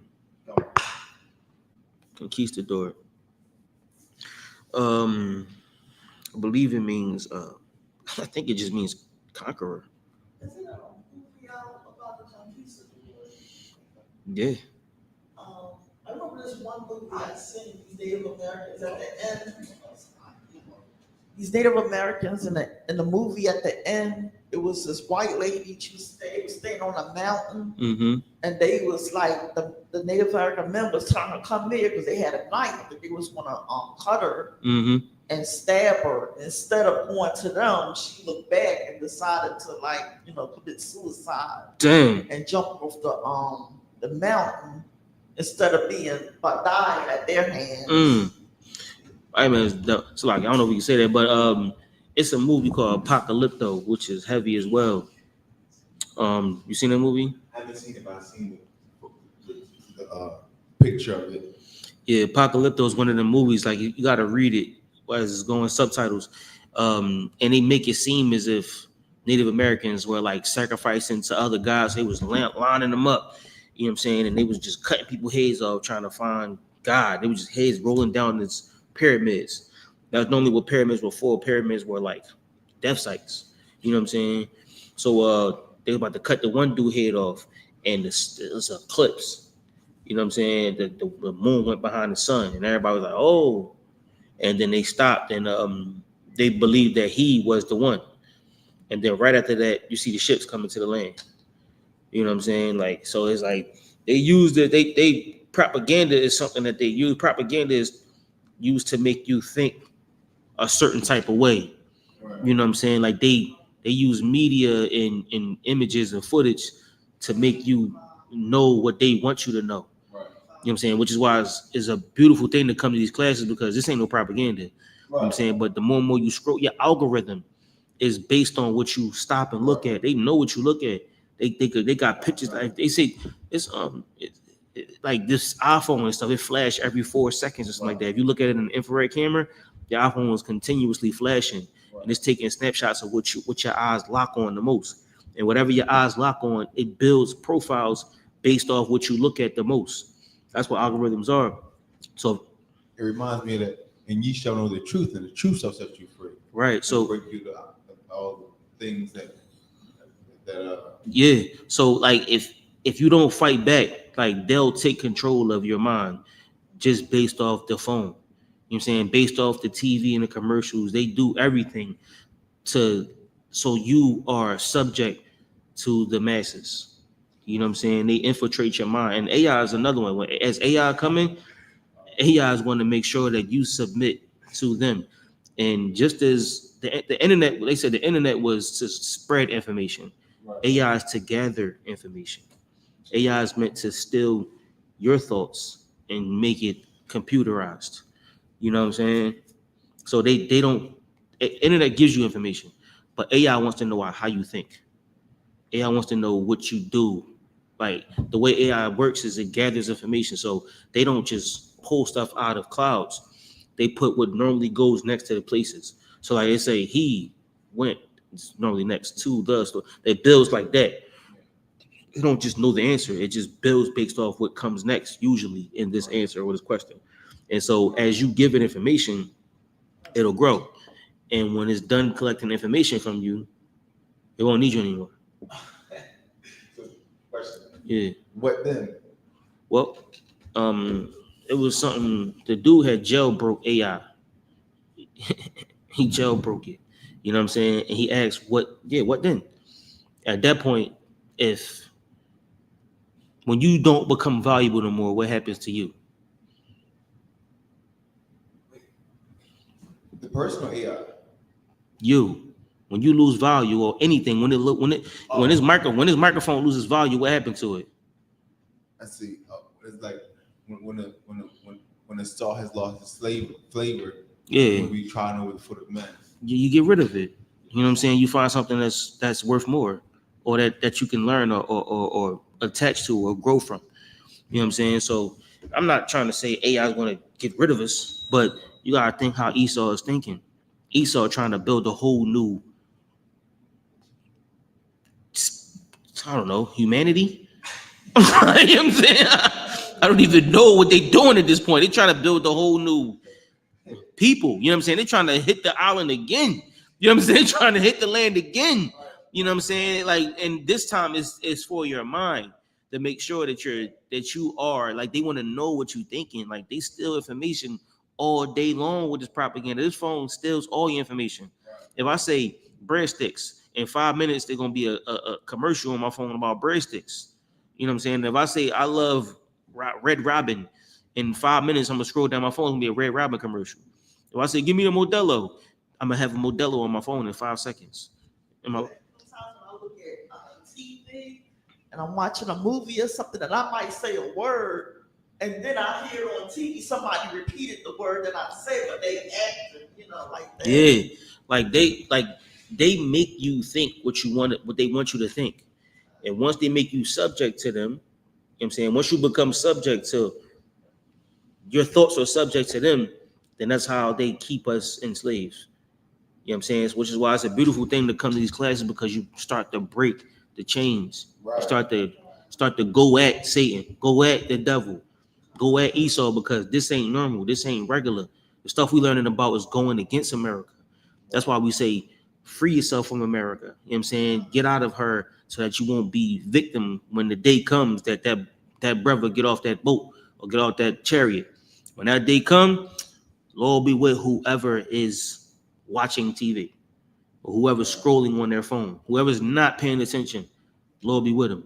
Because you know where we're going to be? In the bushes somewhere learning Yakarab. Right. You know what I'm saying? We're going to be somewhere preparing. Right. So when that day comes, we'll know what to do. Right. You know what I mean? So just don't be dumb. Yeah. You know what I'm saying? Don't be stupid. Like, coming to class is the only fight we got left in us. Right. You know what I'm saying? And doing the work of the Lord is the only fight we have left. Right. Because of the precept you read earlier. This is our rest. Oh, right. You know what I'm saying? This is how we find the Most High. Right. Otherwise, we'll be asleep.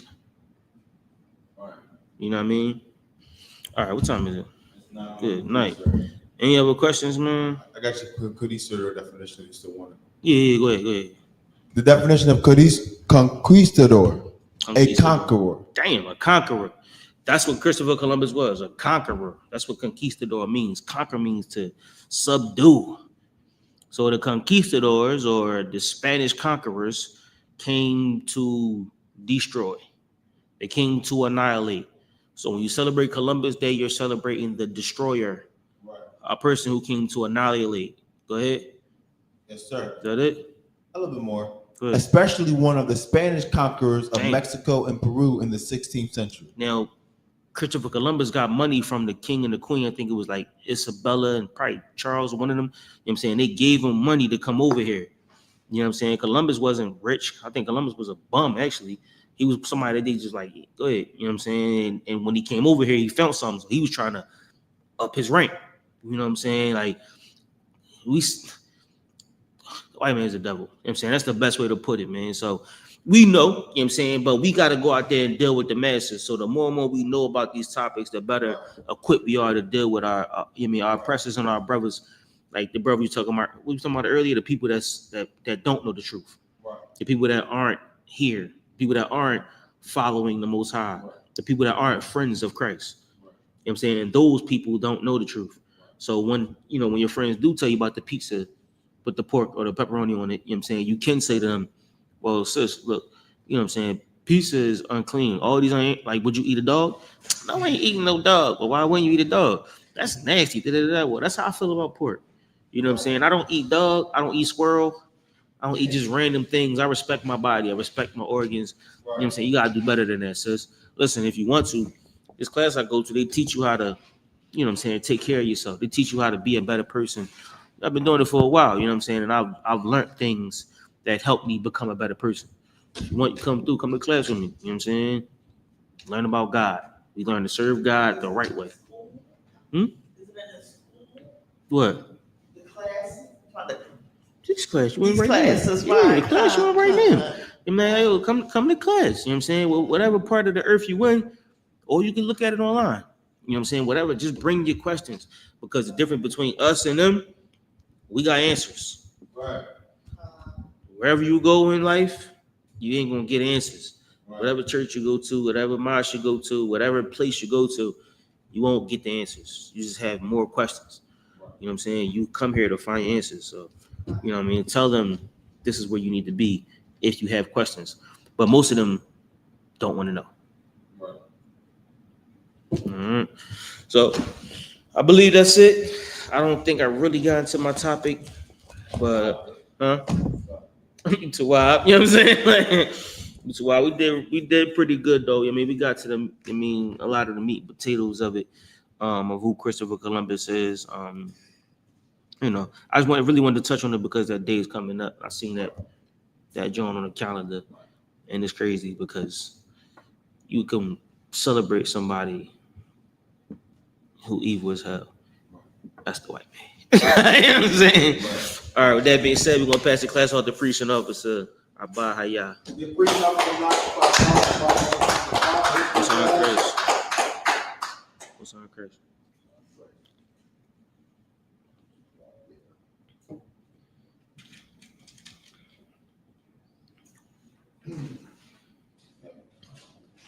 I.S.U.P.K security announcements. We are the Israelite School of Universal Practical Knowledge. Started at 1 West and 25th Street, Harlem, New York, under Commander General YAHANNA. Rules for new brother and sister. When a new brother and sister comes into the school, they are off limits for 6 months. They are to be saluted only. They are here to check the tells the ward. They need transportation to teach or arrangement. After 6 months, if a brother or sister has an interest in a particular person, he or she must get permission from the head to speak to a brother or sister. There's another 6 months in which the brother and sister will court each other. After this month period, the brother and sister will get permission from the head to marry a tie, which is a commandment found in the book of Numbers 18, verse 21, and the book of Malachi, 3, verse 8 through 10. My I.S.U.P.K, the 10th in Hebrew, 10% of every penny that the increase the Lord gives you gives to the Treasury Department. Priest fund, free will offering for a priest, not mandatory whatsoever must look like. Upcoming holy convocation is the closing of the Feast of Tabernacles. It will be Monday, October 13, 2025. Leviticus, found in the book of Leviticus, 23 verses 34 to 44. My welcome. That's the most important always. Any brother wants to be a trooper, the schools are wearing black, blue shirt, and I'll start there with that. Men of Israel, when we become one person to look, men of Israel, Imagine, Shabbat, Imagine, Barak, Yahweh Hashem Yahshua Brakatham. That's the top, you sit down. Sorry, turn to your sisters, this is Imagine. Shabbat is your head, bottom, toe, your feet, that 45 degree angle, your right hand plus to your left. We salute you, salute the back. And Israel will be consistent with great salute. And Israel, Mount Shabbat, Imagine, Barak, Yahweh Shamar Alatab Hashem Yahshua. Grab your time, sit down, class is dismissed.